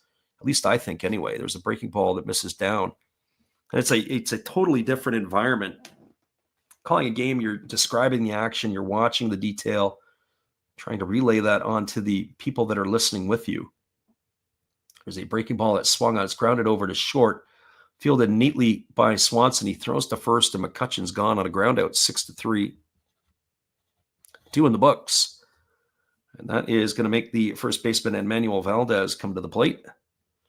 Killa says, making this waiting at the doc's office fly by. There you go. If you were in Canada, you'd be waiting probably a lot longer. But the healthcare is free, they say. Here's the pitch. It's a fastball taken for a called strike. The count's 0-1 to Valdez. Valdez 0-for-2 today. He struck out looking in the first and popped to the first baseman to end the third. As Ray holds to the set, now delivers. Fastball misses up and away. Count goes to 1-1.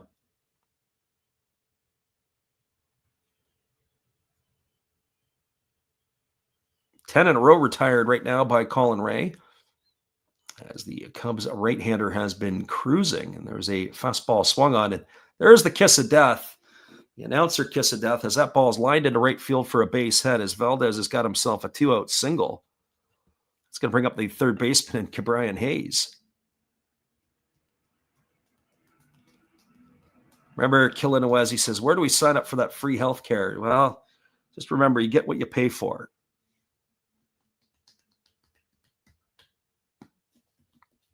So Brian Hayes is coming to the dish. 0-for-2 today. He's been retired the same way twice as he has popped out to a second base. As there is a fastball that misses up and away, and the count is 1-0 to Hayes. So 1 ball and no strikes. Hayes has been all glove and kind of a disappointing bat for the Pirates as the pitch is a fastball that's taken for a called strike. Count runs even to 1-1. Lots of hype surrounding him. That was Charlie's son, the former Philly and Yankee. As the right-hander kicks and delivers, there's a breaking ball swung on and missed. Count now goes to 1-2. So 1 ball and 2 strikes. Afternoon baseball, Cubs and the Pirates. Glad you guys could join us today for this entertainment, as we have enjoyed watching this one. Paul Skenes' day is done as the right-hander delivers. It is a fastball swung on. It's popped up, and you wouldn't believe it. Over on the right side of the infield, it is Nico Horner underneath it. He's going to make the catch, and 3 times Ke'Bryan Hayes has come to bat today. 3 times he has popped out to the second baseman, this time to end the inning here in inning number 6. No runs in the inning, 1 hit, no errors, 1 Pirate left aboard. We are now through 6 complete. Your score is the Cubs 3 and the Pirates 2. Stick around, everybody. We'll be back in just a few with all the action. Appreciate you guys for being here with us today on the Last Raps Baseball YouTube channel. Well, you've got to have an ace in the hole, a little secret that nobody knows. Life is a gamble, a game we all play, but you've got to save something for a rainy day. You've got to learn to play your cards right if you expect to win in life. Don't put it all on the line for just 1 roll. You've got to have an ace in the hole.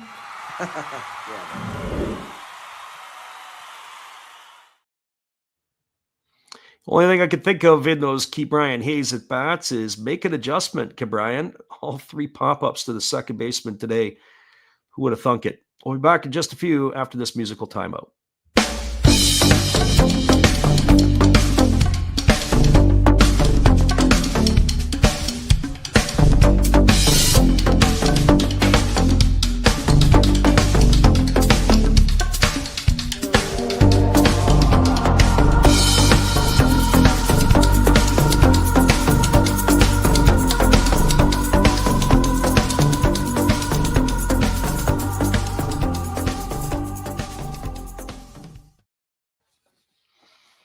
Welcome back, everybody. There's going to be a substitution as Nicky Lopez's day will be done. It's going to be John Birdie who will come in to pinch hit for him and more than likely take over at third base, the former Marlin and Yankee and one-time Blue Jay farmhand.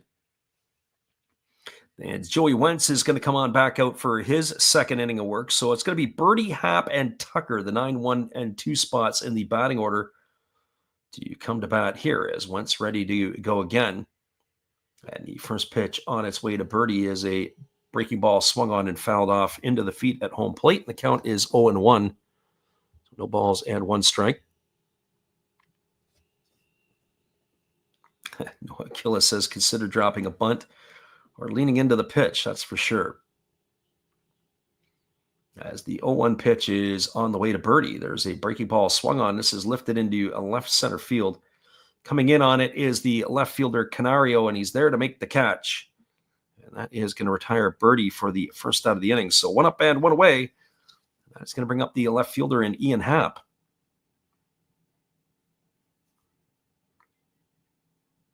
Well, for Happ, he is 1 for 2. He's got himself a walk as well. As the lefty works himself to the set position, here comes the pitch. On the way, fastball swung on and fouled straight back, and the count is quickly 0-1 to Happ.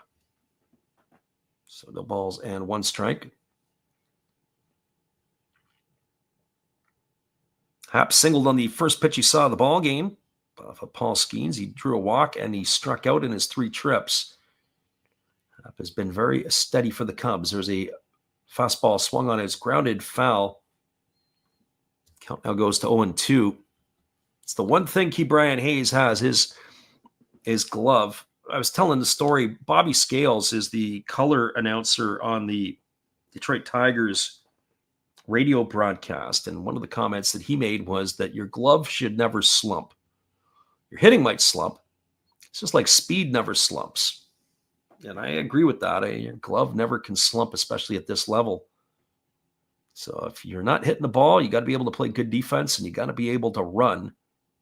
As the pitch is on the way, it's a breaking ball swung on. It is going to be grounded past the diving shortstop, Triolo, into left field. It's going to be a single for Happ.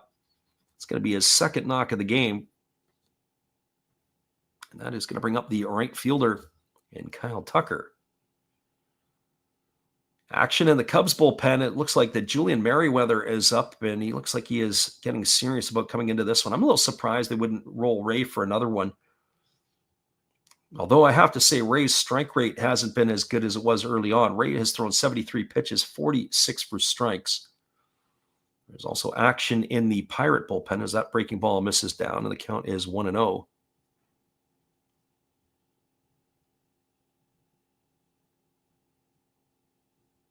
Gracie Lynn said she has been simulating that tournament via AI.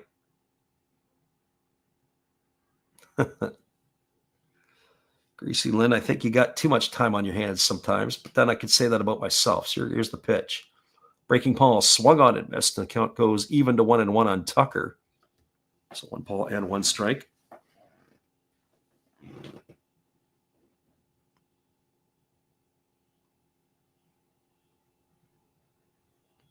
So the left-handed batting Tucker waggling the bat here as the lefty Wentz delivers. And there is a breaking ball that is swung on and missed, and the count goes to 1-2. Gracie Lynn wrote a 7,900-word article.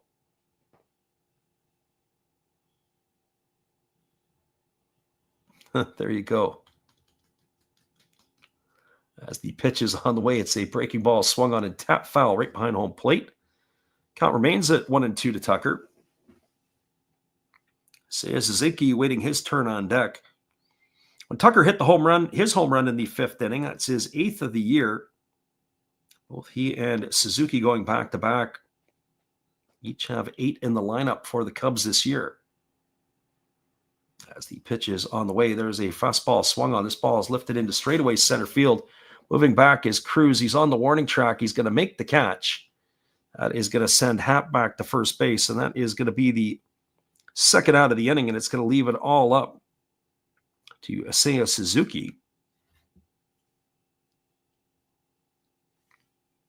As we'll pause here to see if this is going to be the end of the day for the lefty Suzuki. And end of the day for Joey Wentz, because they're going to bring in a right-hander to face Suzuki. So Wentz does a pretty good job. He retires 5 of the 6 batters he faces. The only hit was the 1-out single here by Ian Happ. But the Pirates are going to go to the bullpen. We're going to be back here in just a couple moments. We appreciate you guys for listening in. We have a pitching change. Our friend Steve's going to keep you entertained. We'll be right back in just a few. Hey, where are you going? It's a pitching change. Come on, sit back down. You don't go out there. Don't go get no food or anything. You've got a big decision. Are you going to throw in there Rollie Fingers? Maybe Goose Gossage? How about maybe Mariano Rivera or Lee Smith, Dennis Eckersley? Who knows? It's a pitching change. Come on back. You know who I would pick for this? A nice, tall, cool one. There's my pitcher. That's my pitching change.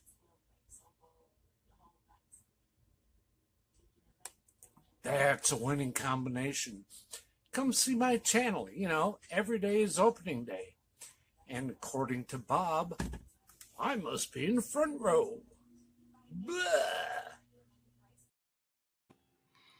Welcome back, everybody. The Pirates are going to the bullpen. They're bringing in a right-hander, Kyle Nicholas. He's appearing in his 7th game of the year. He has worked 6 1/3 innings, allowing 9 hits, 8 runs. He has walked 8 and struck out 6, and he's got an 11.37 ERA. So more than likely, there is probably a fight at the bat rack, as the Cubs players are probably can't wait to get to the dish to face this guy. But with that being said, Seiya Suzuki coming to the plate, 1 for 2 today. He's got a home run in his 2 trips. He's also drawn a walk. So Kyle Nicholas coming on in relief. The right-hander was a competitive balance pick by the Marlins back in 2020, as he is from the great state of Ohio, as they throw over to first base. And diving back in time is the runner Ian Happ. Played his college baseball at Ball State University. As the right-hander works himself into the set position, here comes the pitch. Fastball catches the inside corner, and the count is 0-1. So no balls and a 1 strike.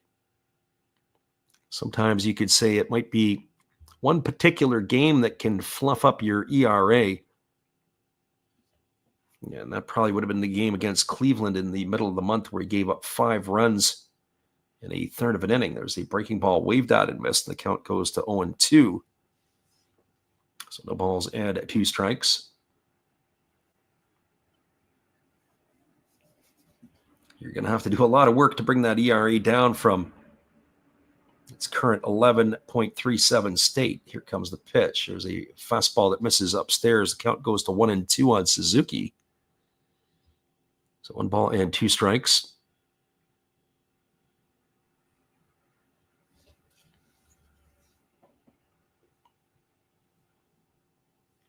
As the batter Suzuki waits on the offering here from Nicholas. Here's the 1-2.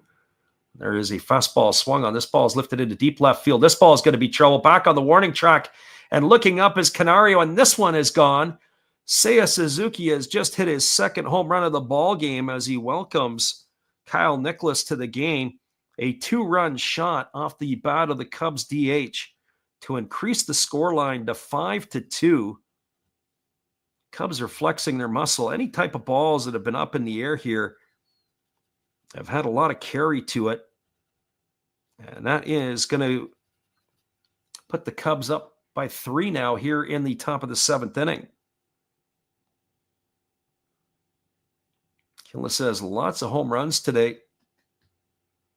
There's a breaking ball that misses down and in, and the count is 1-0 to Michael Busch. Busch is 1 for 3 today. He's grounded out. He's grounded into a double play, and he's singled in his 3 trips.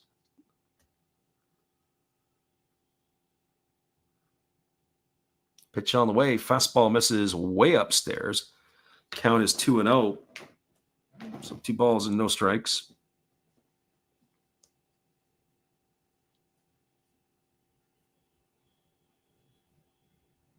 Right-hander again delivers. There's a breaking ball that misses down, and the count goes to 3-0. So 3 balls and no strikes.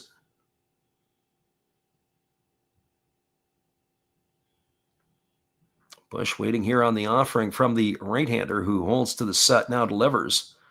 Fastball taken right down the middle for a called strike. Count is 3-1.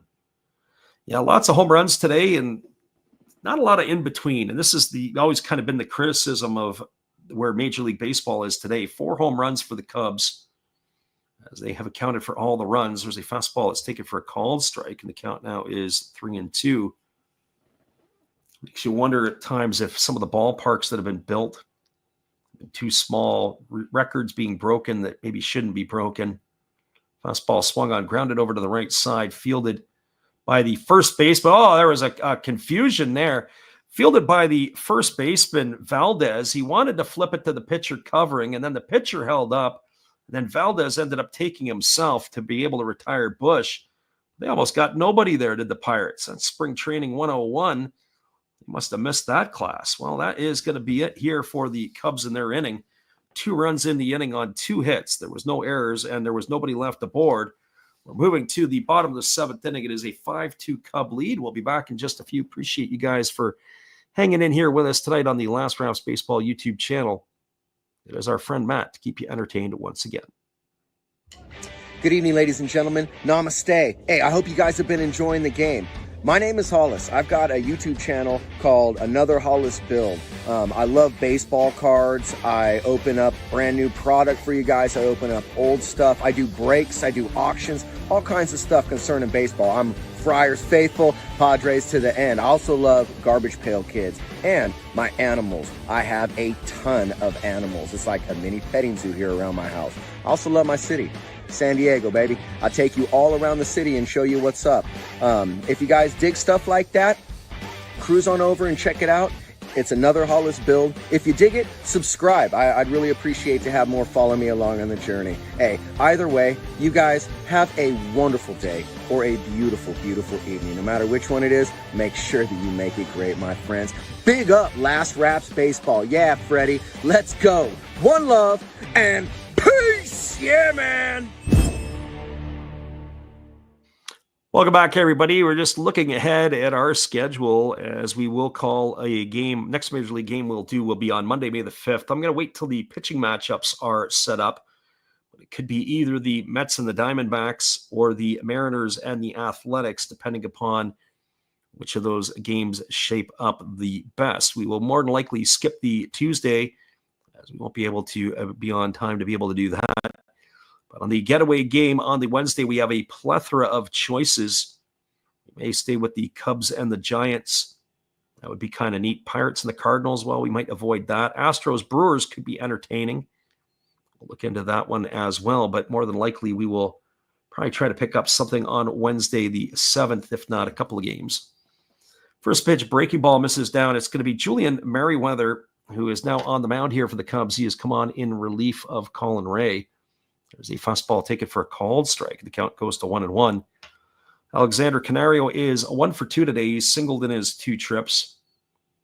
Merriweather is making his 13th appearance of the year as he delivers a breaking ball that misses down, and the count is 2-1. Merriweather, the right-hander with the Cubs here, is making his 13th appearance of the year. Fastball swung on, grounded to third, fielded on the backhand by John Birdie, who threw us a one-hopper over to first. Nice play by Birdie. Good pick over there by Michael Busch, and that's going to go down as a ground-out 5-3 for the first out of the inning. And that'll bring up the second baseman in Adam Frazier. Just to finish off on Merriweather, he's worked 11 innings, allowed 10 hits, 4 runs, 3 have been earned. He's walked 6 and struck out 10, pitching to a 245 earned run average. And the first pitch at 97, taken for a called strike. The count's 0-1 to Frazier. Frazier has grounded into a double play and grounded to first his 2 trips up. As the right-hander ready to deliver, kicks and fires. There's a breaking ball that misses inside. The count goes even to 1-1. So 1 ball and 1 strike.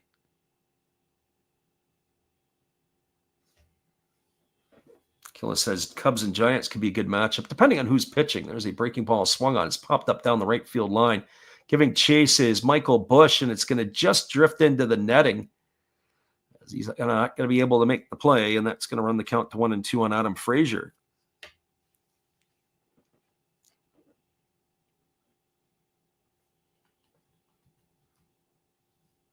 Killa says that he doesn't have Discord. Yeah, Gracie Lynn, although if it's Webb against Imanaga, I'd be all over that.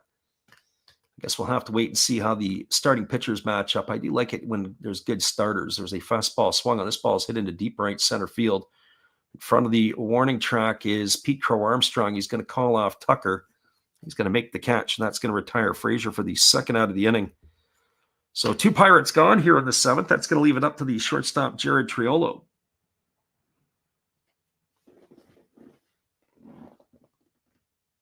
Well, for Triolo, he's 0 for 2 today. He has flown to right and popped to first.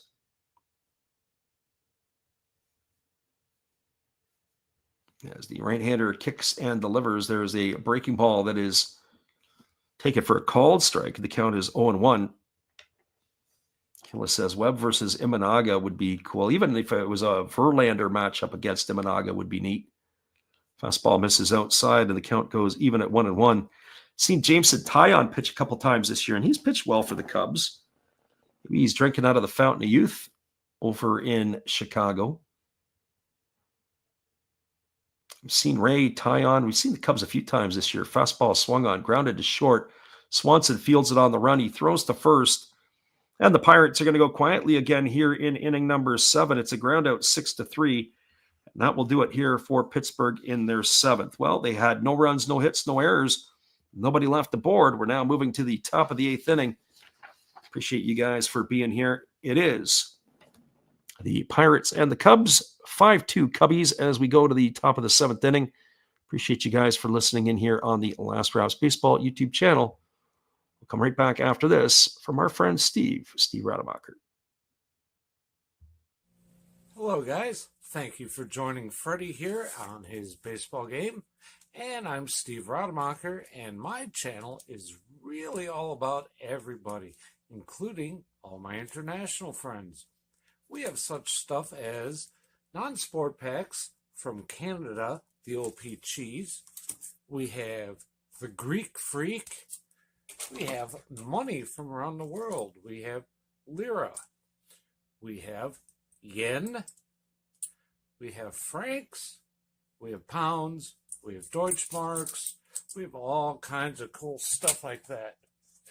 We even have some cooler things like Japanese women wrestlers and OPG baseball cards where I cannot read the back. We even have unopened material like the royal family, I know it's backwards, from London, England. Thank you for watching. Back to Freddie.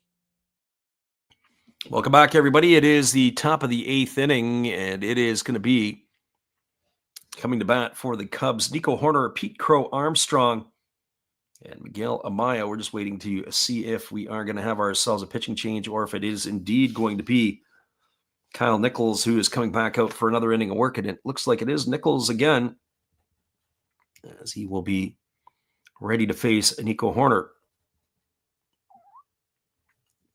And the first pitch here coming to Nico Horner is a fastball taken for a called strike. The count is quickly 0-1. Horner 0 for 2 today. He's walked. He has flown to left and flown to right in his 2 trips. As the pitch is on the way and it's grounded foul over on the third base side, the count goes to 0-2. Atlanta has stumbled out of the gates this year, but it's not where you start, it's where you finish. I did see they signed, was it Eddie Rosario, and they've optioned, I think, Jared Kelnick. If I remember that correctly, earlier this week, there's a fastball that misses upstairs. It goes to 1-2 on Horner. So 1 ball and 2 strikes. Very interesting that is the moves. Nico Horner got brushed back on that pitch. As the pitch is a fastball swung on, it is grounded over to short field, and on the backhand by Triolo, he throws a bullet across the diamond. Oh, a nice play there by the Pirate shortstop. That's going to go as a ground out, 6-3, flashing the leather, and that'll bring up the center fielder in Pete Crow Armstrong.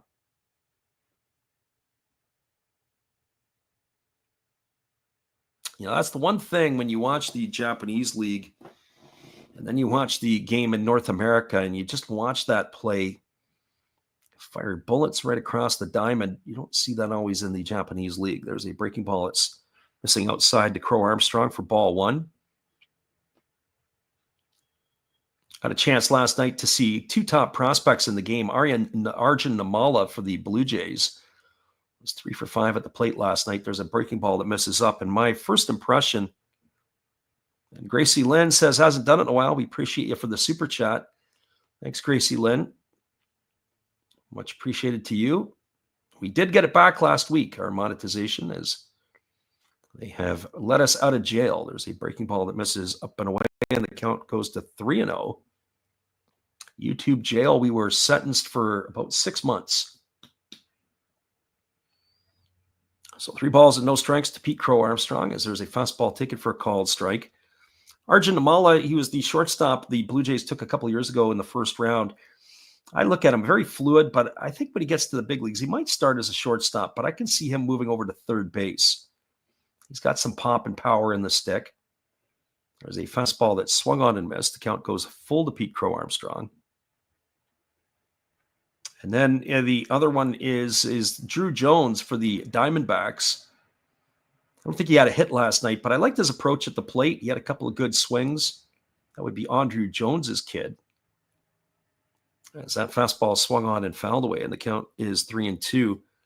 Killa asked why we got pinched. They didn't like our shorts that we were doing. They didn't feel that we had done we didn't add enough content. So they were basically saying reused content and not enough commentary at our end. Fastball swung on, lifted into right field. Moving over is Reynolds. He's there to make the catch. And Crow Armstrong's going to be gone for the second out of the inning, and it's going to leave it all up to the catcher, Miguel Amaya. Yeah, so your play-by-play highlights, copyright issues, whatever it might be, you might have anything that's done that way there. You have to, it's a little bit delicate. And so when you think of Yaku Cosmopolitan, there's a breaking ball taken for a called strike. They had over 10,000 YouTube subscribers. They were doing Japanese highlights and different things. They ended up getting gassed. They got like totally terminated right off of YouTube. There's a fastball swung on. It is lifted foul down the right field line, and the count goes to 0-2. It's going to be a conversation piece that I'm going to discuss on one of our Japan baseball reports, is actually the NPB and their philosophy on some of that stuff. It's a little bit different. There's a breaking ball swung on. It is lifted into straightaway center field. Drifting back is Cruz. He's there. He's going to make the catch, and that is going to do it, as Amaya is going to be gone for the third out of the inning. Cubs go in order here in the eighth. No runs, no hits, no errors, and nobody left the board. 2 hours into this game, and we are moving to the bottom of the eighth inning. We are skipping along pretty good. We'll be right back after this. Appreciate you guys. I'll tell you a little bit more about that when I return in just a few. It is 5-2 for the Cubs as we move to the bottom of inning number 8. Hang tight, guys. We'll be right back after this.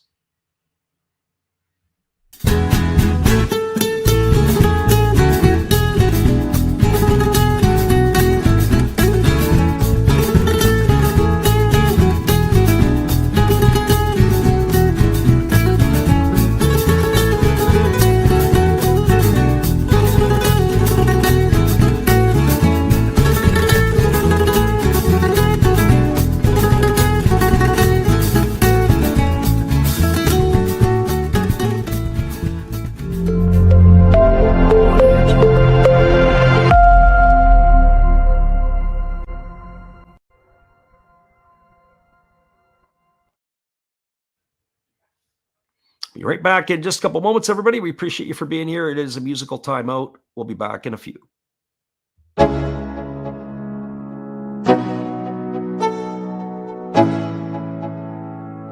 Let's go. Yo, I'm like an addict, do I gotta have it. I ain't even playing, got a really bad habit. If it moves, gotta grab it, fuse like a magnet. Lose, won't have it till I'm doomed in a casket. I ain't playing, got a weird mind. If you work 8 hours, I'ma work 9. If the shoot tastes sour, you should taste mine. I'ma stay in power for a long time. Get up, nah, I ain't a quitter. Toss me the ball, I'm a really big hitter. Big picture, I'm a straight killer. Rising the song to the highest bidder. Got juice, got gas, I'ma move fast. New shoes, new tracks, like who's that? I'm new, come back, better than last. Yeah, it's a new me, never. Welcome back, everybody. We have a pitching change as Porter Hodge has come in to replace Julian Merriweather. We were talking a little bit about some of the things that were going on in the world of Japanese baseball and Major League Baseball as that fastball misses upstairs to Henry Davis. Major League Baseball, obviously, it was Rob Friedman with the pitching ninja they tried to shut him down. He had well over 500,000 subscribers on Twitter and Instagram each, as the breaking ball is taken for a called strike. And tip your hat to Major League Baseball. They rescinded and they said, hey, we want people to use social media. We want them to be able to put out our game, as that breaking ball is taken for a called strike. The count goes to 1-2 on Henry Davis. And there's still some fine lines. I mean, when we got hit with a couple of ours, it was a South Korean group that had filed a claim, and that was going on John Boy. It was going on a lot of the was it Fluffy and a bunch of different YouTubers. I mean, we're just nickels and dimes compared to some of these others. But it was, I think, Spot TV or Spo TV or whatever it was out of Korea that was hitting people with these claims. There's a breaking ball swung on and fouled away. And so anyways, the legal team at John Boy had to get their group together and had to basically defend themselves, as they had got together with YouTube. They have a huge following on their channel. There's a fastball swung on it. It's going to be lined over the head of the shortstop, Swanson. And Henry Davis is going to be aboard with a leadoff single. That's going to bring up the top of the order in O'Neill Cruz. I'm not necessarily confident in the Pirates in coming back here as much as I would say, but that being said, I'm not necessarily confident in the relief pitching of the Cubs to keep their thumb on the Pirates. So I guess we're going to have to see how this is going to all play out here.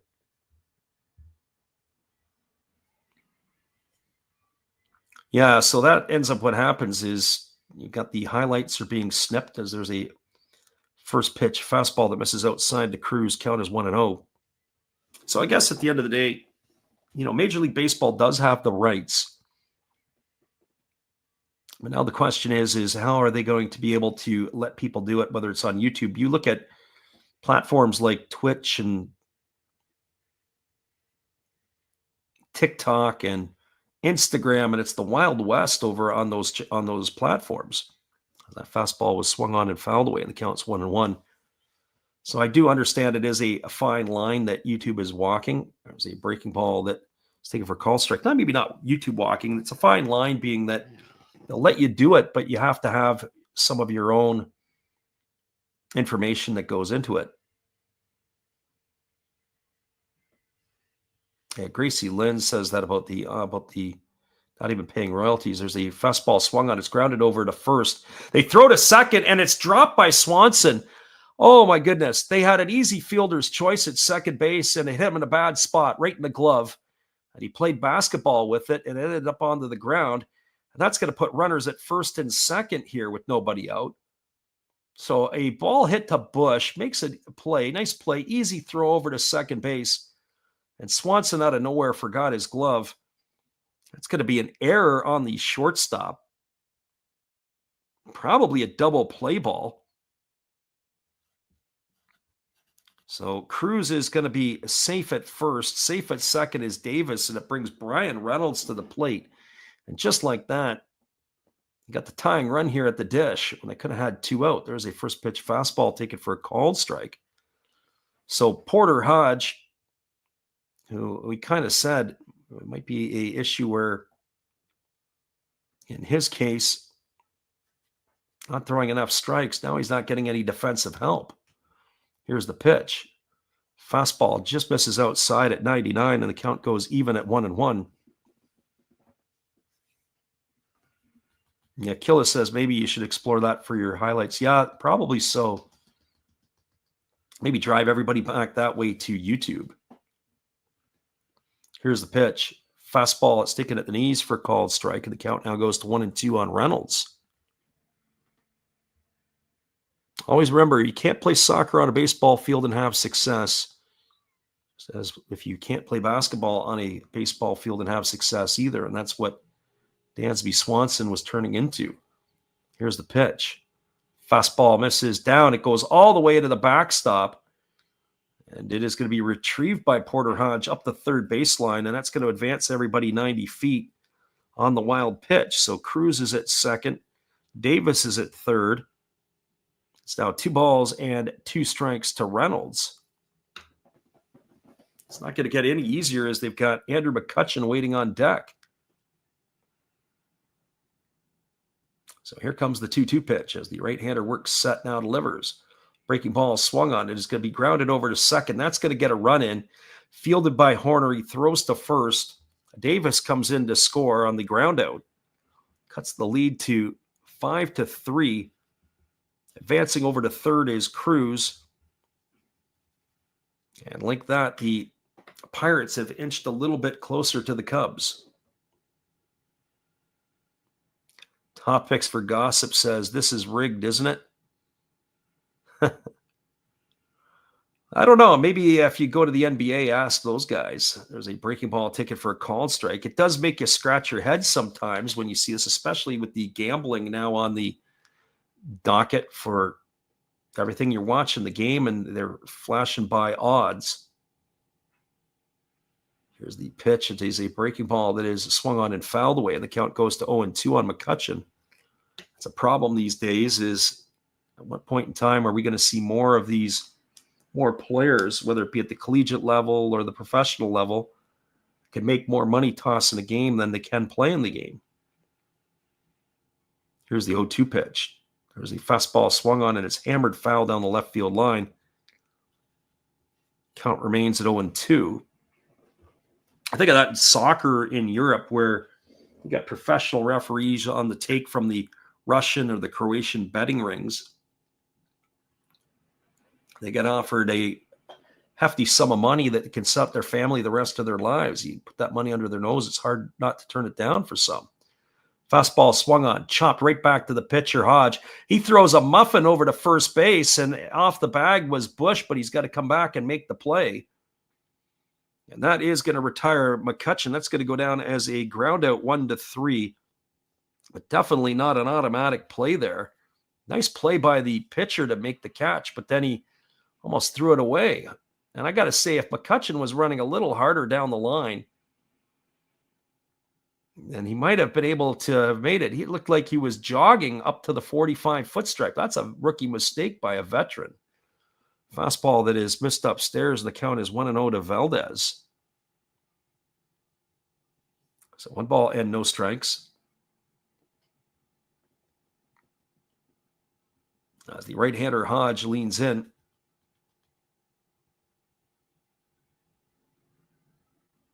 As he works to the set now, delivers. There's a breaking ball that misses down. Count is 2-0. Well, if you saw the highlights of that, Killa, the problem is that he wasn't running hard, and he got to the 45-foot stripe, and then he turned on the jets a little bit, but he wasn't going hard out of the box. And I get it. You don't listen. Ground ball to second base. Maybe he's got some hamstring issues. Maybe he's got some problems. I don't know. Temperature-wise on the day, it was 81 degrees, so it's not like it's chilly. But he needed a better effort down the line than what he had given there.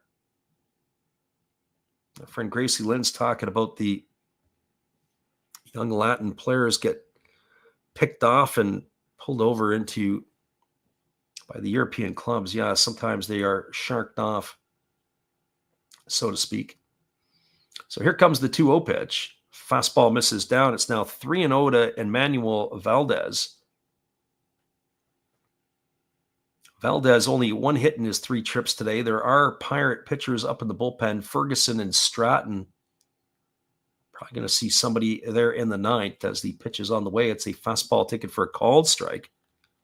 Count goes to 3-1. 5-3 Cubs have the lead here in the bottom of the 8th inning.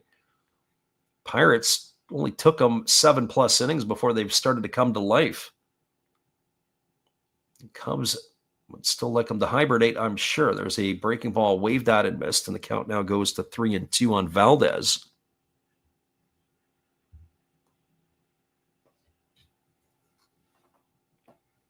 Killenowes says YouTube channels are selling their souls to all these gambling companies. Yeah, it's a bit of a problem. We were approached by somebody probably about 8-12 months ago. There's a fastball that misses up. That's going to be ball 4 as Valdez is going to get himself a walk. And that is going to put runners at the corners with 2 gone, and it's going to bring Ke'Bryan Hayes to the plate. So make a mental note of this. He's been up 3 times, and all 3 times he has popped up to the second baseman. As the pitching coach is on his way to the mound here for the Cubs. Just to go back and to make a note, we were talking about the ejection earlier in the game. The hitting coach, Dustin Kelly, was tossed by home plate umpire Lance Barrett.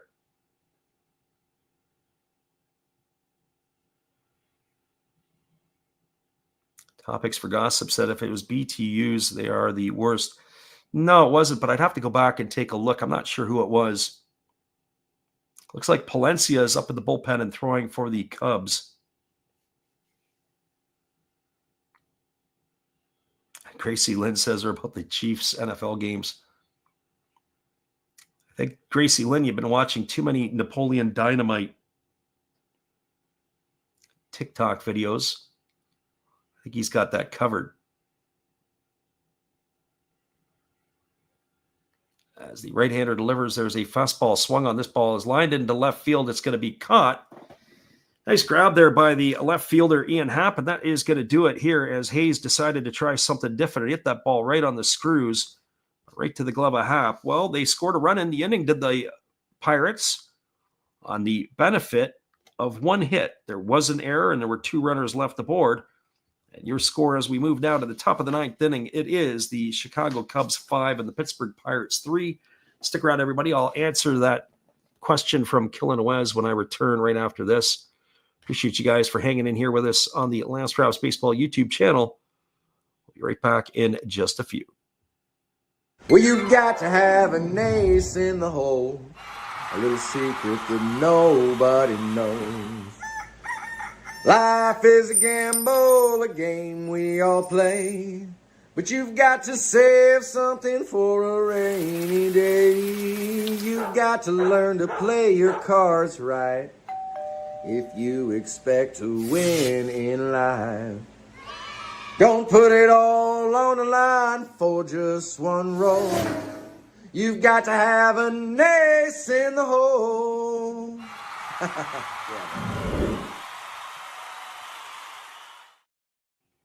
We are moving ourselves to the top of the 9th inning. We'll be back in 30 after this musical timeout.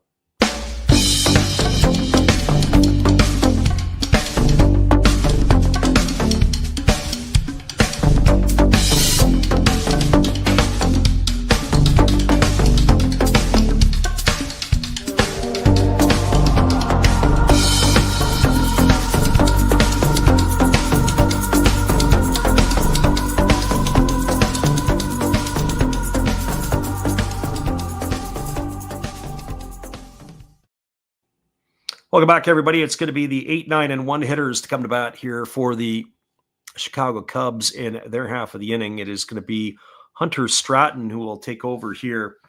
Friend Killenwes says, if would you be interested in a gambling site if they came to advertise with you? And the question of that would be is, yeah, we probably would look at that. It doesn't particularly bother me. Stratton ready to take over here. He delivers a first pitch breaking ball. I'll take it for a called strike. And the count is quickly 0 balls and 1 strike to Swanson. Swanson 1 for 3 today. He's got a homer in his 3 trips. Stratton holds to the belt and kicks and fires. There's a breaking ball swung on. It is lifted down the right field line. Giving chase is Reynolds, but it's going to slice just foul. That's going to run the count quickly to 0-2. So, yeah, I mean, I don't have a problem with it. I also look at it this way, that we've had a lot of people that have been coming into the stream, not so much, actually this year, not as much, but we used to have in the NPB games, a lot of people coming in for the gambling, wanting to listen to the live updates, that type of stuff. It's been less this year. It doesn't really make a difference. If people want to come in because they like to gamble, great. If they like to come in because they want to talk baseball, great. If they want to come in because they have a specific player or team they like, that's great. So I guess in some ways, whatever generates interest in the game, as there's a fastball swung on and fouled away and the count remains 0-2, you can have that at different levels, the gambling level, the non-gambling level, whatever it might be.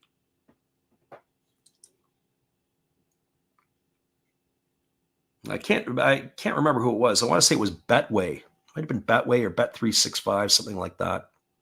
Breaking ball that misses down.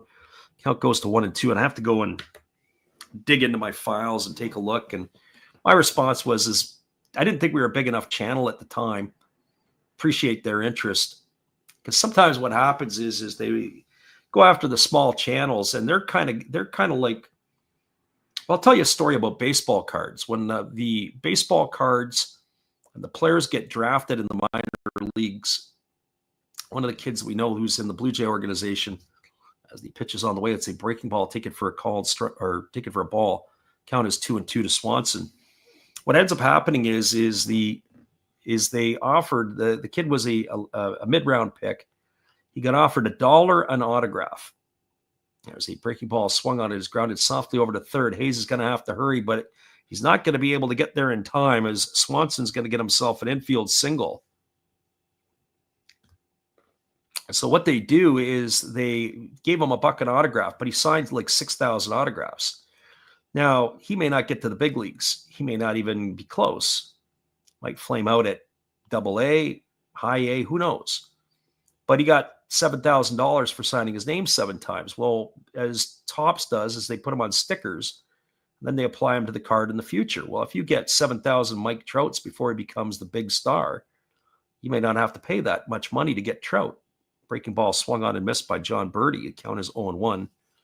Birdie 0 for 1 today. He has flown out to left field in his only trip.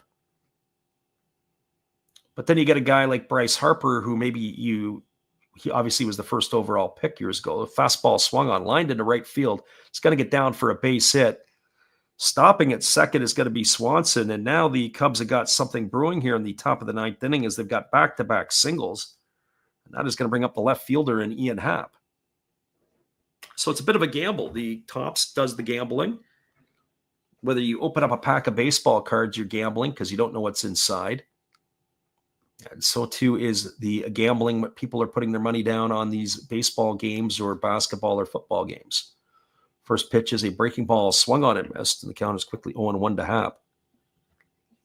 Happ has reached base 3 times today. He is 2 for 3, and he's also drawn a walk. Breaking ball swung on. This is lifted into deep right field. Moving back, and he's going to have to play it off the wall as Reynolds. Rounding third and heading home is Swanson. Here comes the throw to the plate. It's not going to be in time. And that is going to be a double for Happ. He's going to get himself an RBI, and the Cubs have regained that 3-run lead. As Swanson comes in to score. Stopping at third is Birdie. And that will bring up the right fielder in Kyle Tucker.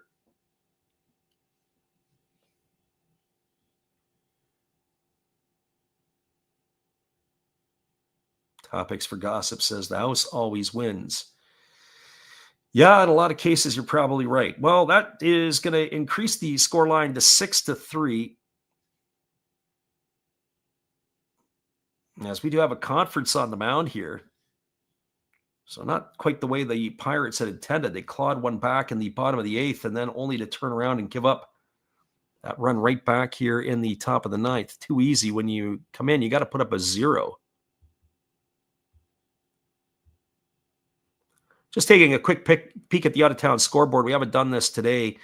Bottom of the 6th inning, Diamondbacks have a 2-1 lead over the Mets. Bottom of the 6th, Royals are up 7-2 on Tampa Bay. Bottom of the 6th, Guardians have a 2-0 lead over the Twins. There's a rain delay in Cincinnati. Reds have a 2-1 lead over the Cardinals. As the pitch is on the way, it's a breaking ball swung on and missed by Tucker. Count is 0-1. Bottom of the 3rd, Brew Crew are trailing the White Sox 1-0.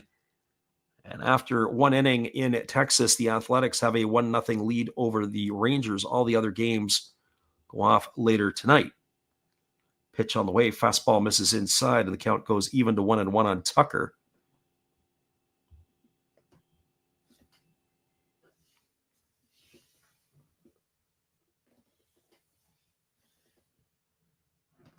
I don't think the Tin Caps are AAA. They would be a single-A team. There's a fastball swung on it. Is grounded over to second. The infield was in. A great play by Adam Frazier to dive to his left to stop it. And they're going to hold the runner at third. Tucker hit the ball hard, but he's going to go down as a ground out 4-3. He's in the books for the first out of the inning, and it's not going to advance any of the runners. That's going to bring Seiya Suzuki to the plate. Well, for Suzuki, he is flexing his muscle. He is 2 for 3 today. He takes a first pitch fastball under the hands for a called strike. Count is 0-1. Suzuki has raised his season average to 297. He's had 2 homers today in his 3 trips.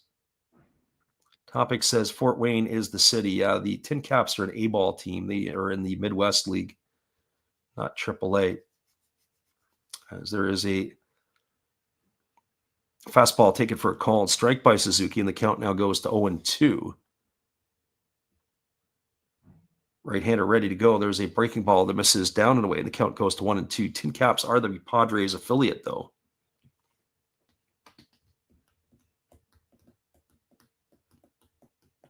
One ball and 2 strikes to the right-handed hitting DH of the Cubs. And there's a breaking ball swung on. There you have it.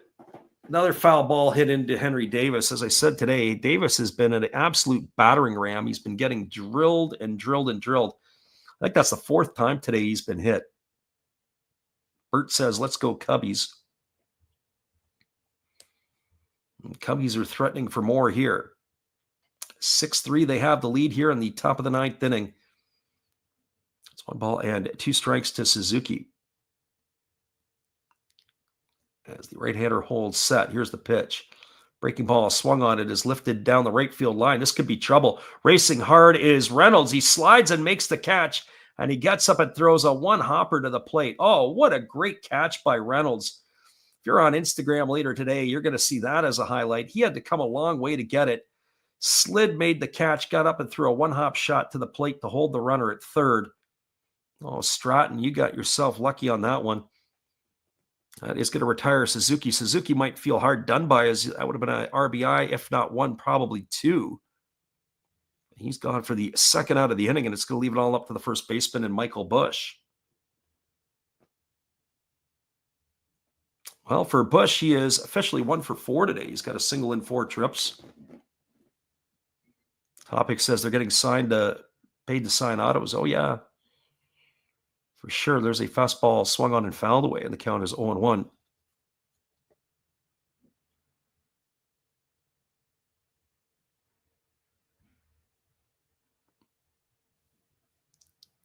Yeah, but the players are only getting a little bit. You got to figure, like, for example, Tops could really generate some of that stuff down the trail. They're basically betting on the success of the player. Fastball swung on and grounded foul, and the count is 0-2. Whereas a guy like Harper, Verlander, over time, they didn't sign a lot when they were young because they were premium picks. And so if Tops came and offered them a bucket auto, they'd laugh. They might say, hey, we'll do it for 10.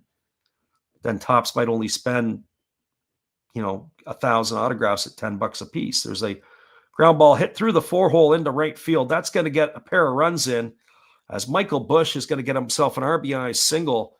And that is going to increase the scoreline to 8-3. As both Birdie and Happ have come in to score 2 RBIs for Busch on the single.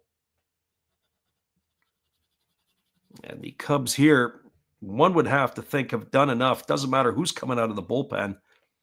I could come out of the bullpen and probably preserve this lead. So 8-3 for the Cubs as Stratton ready to go again. There's a fastball that misses off the inside corner, and the count is 1-0. Yeah, $10 to sign the auto. That's nothing. Go take a look at what players are charging the Hall of Famers are these days. Breaking ball swung on and is lifted into straightaway center field. Moving back underneath it is O'Neill Cruz, and he's there to make the catch. And that will retire Horner for the 3rd out of the inning. Put this in your pipe and smoke it. Think of this. Miguel Cabrera, it's charging, well, I'm not sure what he gets, but if you want to get a Miguel Cabrera autograph, you're paying $250 in the Metro Detroit area. Anyways, that being said, we've got 3 runs in the inning on the benefit of 4 hits. There was no errors and 1 runner left aboard. We're moving to the bottom of the 9th inning. Your score is the Cubs 8, the Pirates 3, and our friend Gracie Lynn says, don't be too sure. Yeah, absolutely. Until there's 2 strikes on the 2 outs, then maybe it'll be a different story. We'll be right back after this. Good evening, ladies and gentlemen. Namaste. Hey, I hope you guys have been enjoying the game. My name is Hollis. I've got a YouTube channel called Another Hollis Build. I love baseball cards. I open up brand new product for you guys. I open up old stuff. I do breaks. I do auctions. All kinds of stuff concerning baseball. I'm Friars faithful, Padres to the end. I also love Garbage Pail Kids and my animals. I have a ton of animals. It's like a mini petting zoo here around my house. I also love my city. San Diego, baby. I'll take you all around the city and show you what's up. If you guys dig stuff like that, cruise on over and check it out. It's Another Hollis Build. If you dig it, subscribe. I'd really appreciate to have more follow me along on the journey. Hey, either way, you guys have a wonderful day or a beautiful, beautiful evening. No matter which one it is, make sure that you make it great, my friends. Big up Last Raps Baseball. Yeah, Freddie, let's go. One love and peace. Yeah, man. Welcome back, everybody. It is going to be the 6, 7, and 8 hitters to come to bat for the Pirates in their half of inning number 9. It'll be Alexander Canario, Adam Frazier, and Jared Triolo. This is going to be Ryan Presley coming on for the Cubs. Interesting that they are going to bring their closer in, but it is going to be Ryan Presley. He is going to be the 4th pitcher used today by the Cubbies, as he is going to be entrusted to get Canario, Frazier, and Triolo retired. And the first pitch on the way is a fastball taken for a called strike. The count is quickly 0-1. So no balls and 1 strike. He's hitting an even 100 with a homer and 1 RBI. He does have a hit in 3 trips here today, does Canario, and he swings at a fastball and fouls that away. He's in the hole at 0-2. I started to say earlier where I said about the prospect for the Blue Jays, Arjun Namala, looks the real deal, as does the outfielder Drew Jones, although Drew Jones is a little bit slower in his development. He got hurt when he was first drafted. As a breaking ball swung on it, has popped up over on the right side. Moving back is Michael Busch, and he's going to make the over-the-shoulder catch, and that's going to retire Canario for the first out of the inning. So 1 gone, and that'll bring up the second baseman in Adam Frazier. Well, for Frazier, he is 0 for 3 today. He's grounded into a double play, grounded to first, and flown out to center. Once this game is done, we'll get to the grocery store. Got to get some food. As the right-hander delivers a breaking ball that just misses down. Count is 1-0. Got to eat sometime, and that's sometimes getting soon. So 1 ball and no strikes to the left-handed hitting Frazier, as the right-hander delivers. There's a breaking ball taken for a called strike, and the count goes to 1-1. So 1 ball and 1 strike.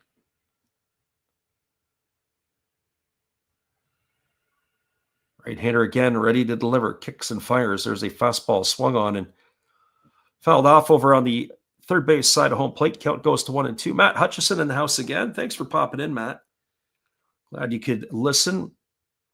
Try to squeeze a Cubs game in next week if it's going to be the Giants and the Cubs. We'll make that pitching matchup happen if we can. There's a fastball that misses upstairs, and the count goes to 2-2. Other than that, it'll be Japanese baseball on Friday night and Saturday on our channel, and then we'll try to get you guys locked in on some MLB action in the early part of the week. Here comes the 2-2. There's a breaking ball swung on and fouled away, and the count remains at 2-2 to Frazier. Herb says he's enjoying the broadcast, and we're enjoying having you with us. As we say, whether you listen live or on delay, we do get a lot of people who do listen on the delay sometimes. Certainly our European audience. Get folks in England who like to jump in, and France. Breaking ball swung on, its tap slowly over to first. Busch fields it. He's going to toss it over to the pitcher covering. It's going to go down as a ground out 3-1. So Busch has been involved in both of the putouts so far in this inning. That is going to leave it all up to the shortstop in Jared Triolo. So the Pirates are down to their final out.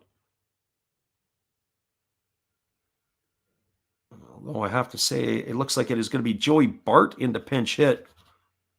So Joey Bart getting an opportunity to come off the bench, the former Pirate.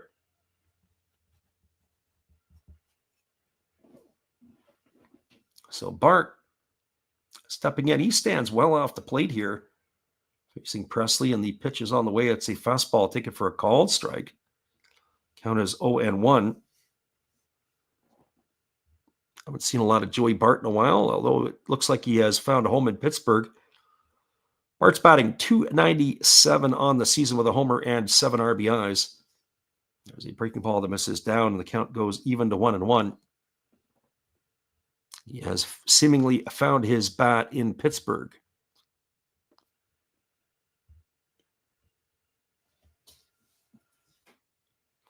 As the right-hander ready to go, he kicks and fires. There's a breaking ball swung on and tap foul over on the third base side. The count goes to 1-2. Topic says, we noticed that we haven't begged for likes or subscribers. I appreciate that. Well, No, not really. I mean, usually once a game, or we let the commercials do it when Matt or our friend Steve are up there asking, but we don't really care so much. I mean, if it's great, it's great. If it's not, we just like people coming in to listen. There's a fastball swung on. This ball is lifted into deep right field. Moving back onto the warning track is Tucker. He's going to leap up. He makes the catch, and that is going to do it. That is going to end the ball game as the Pirates go in order here in the ninth inning. No runs, no hits, no errors. Nobody left the board. Your final score is the Cubs 8, the Pirates 3. Stick around, everybody. We'll be back in just a couple moments. I'm going to do the full recap of this one. We'll do the out-of-town scoreboard, and then we'll call it a day. We appreciate those who popped in today to listen. Whether you listen live or on delay, awesome to have you with us. We'll be right back in just a couple moments. Oh, hello. Oh, hey. Yep. I'm just sitting here listening to Freddie call another game here on YouTube. Oh, yeah, going really good. He's calling a great game. Really exciting. Lots of stuff going on. You're lucky it's commercial break right now. I got a second. Oh, yeah, of course I'm having a cold one. Oh, yeah, got plenty of videos coming up this week. You should stop in, check them out, leave a like, tell other people. But, Freddie's coming back. I got to go catch the game. I will check in with you later. You have a good night, buddy. Bye. Welcome back, everybody. Just one last thought on our friend for Topics for Gossip. Said about the subscribers and the likes and all the rest of that stuff. I have to admit, the only goal that we really had for the channel was originally to get to 1,000 subs, the 4,000 publicly watched hours, and get to be monetized. And after that, we really haven't redefined a goal for the channel. We just like having fun and sitting making the calls, especially during the season. And hopefully everybody that comes in will like and listen and enjoy and come on back and spend their time with us whether it's a Saturday afternoon or a Tuesday evening, or maybe a late night in the middle of the night if we're doing the Japanese stuff. It's all about the baseball. And hopefully you guys can join us for that. Well, here is the roundup for this one here today. The Pirates jumped on the scoreboard early as Brian Reynolds, with one out, hit a solo shot to open up scoring in the bottom of the first and gave the Pirates a 1-0 lead. Pirates added to their lead in the third. With one out, Henry Davis walked, and O'Neill Cruz hit a double to bang him home. And that gave the Pirates an early 2-0 lead. Well, the Cubs woke up out of their slumber in the fifth inning. Dansby Swanson led off the inning with a home run. With two out, Kyle Tucker homered, and Seiya Suzuki followed with a home run of his own as they go back-to-back to give the Cubs a 3-2 lead. In the seventh inning, the Cubs padded their lead when Seiya Suzuki hit his second home run of the game.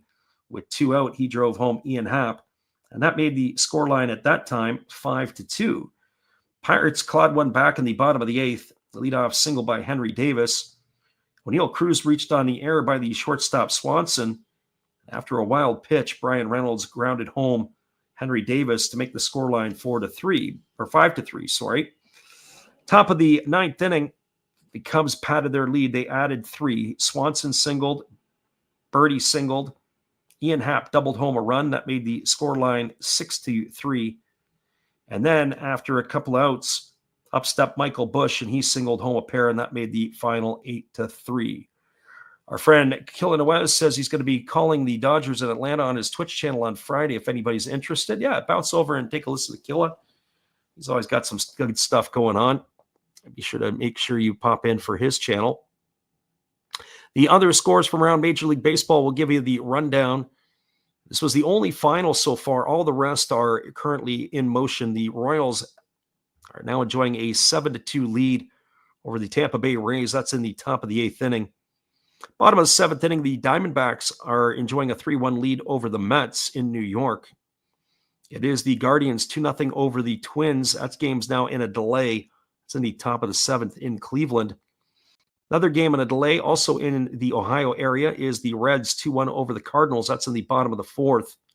So rain in Ohio right now. Bottom of the fourth inning, White Sox have a 1-0 lead over the Brew Crew. And in the top of the third, the Athletics have a 1-0 lead over the Rangers. Once again, everybody, we do appreciate everybody for listening in, whether it's Gracie Lynn, our friend Bert, Killa Nuez, Matt Hutchison, And anybody else, topics for gossip, anybody else who listened in today, we thank you guys for stopping by. Have a great day, everybody. We'll see you again on the weekend. It'll be Japanese baseball and more Major League Baseball to follow next week when we return. Take care, everybody. Enjoy the sun and enjoy the weekend if it's in your area.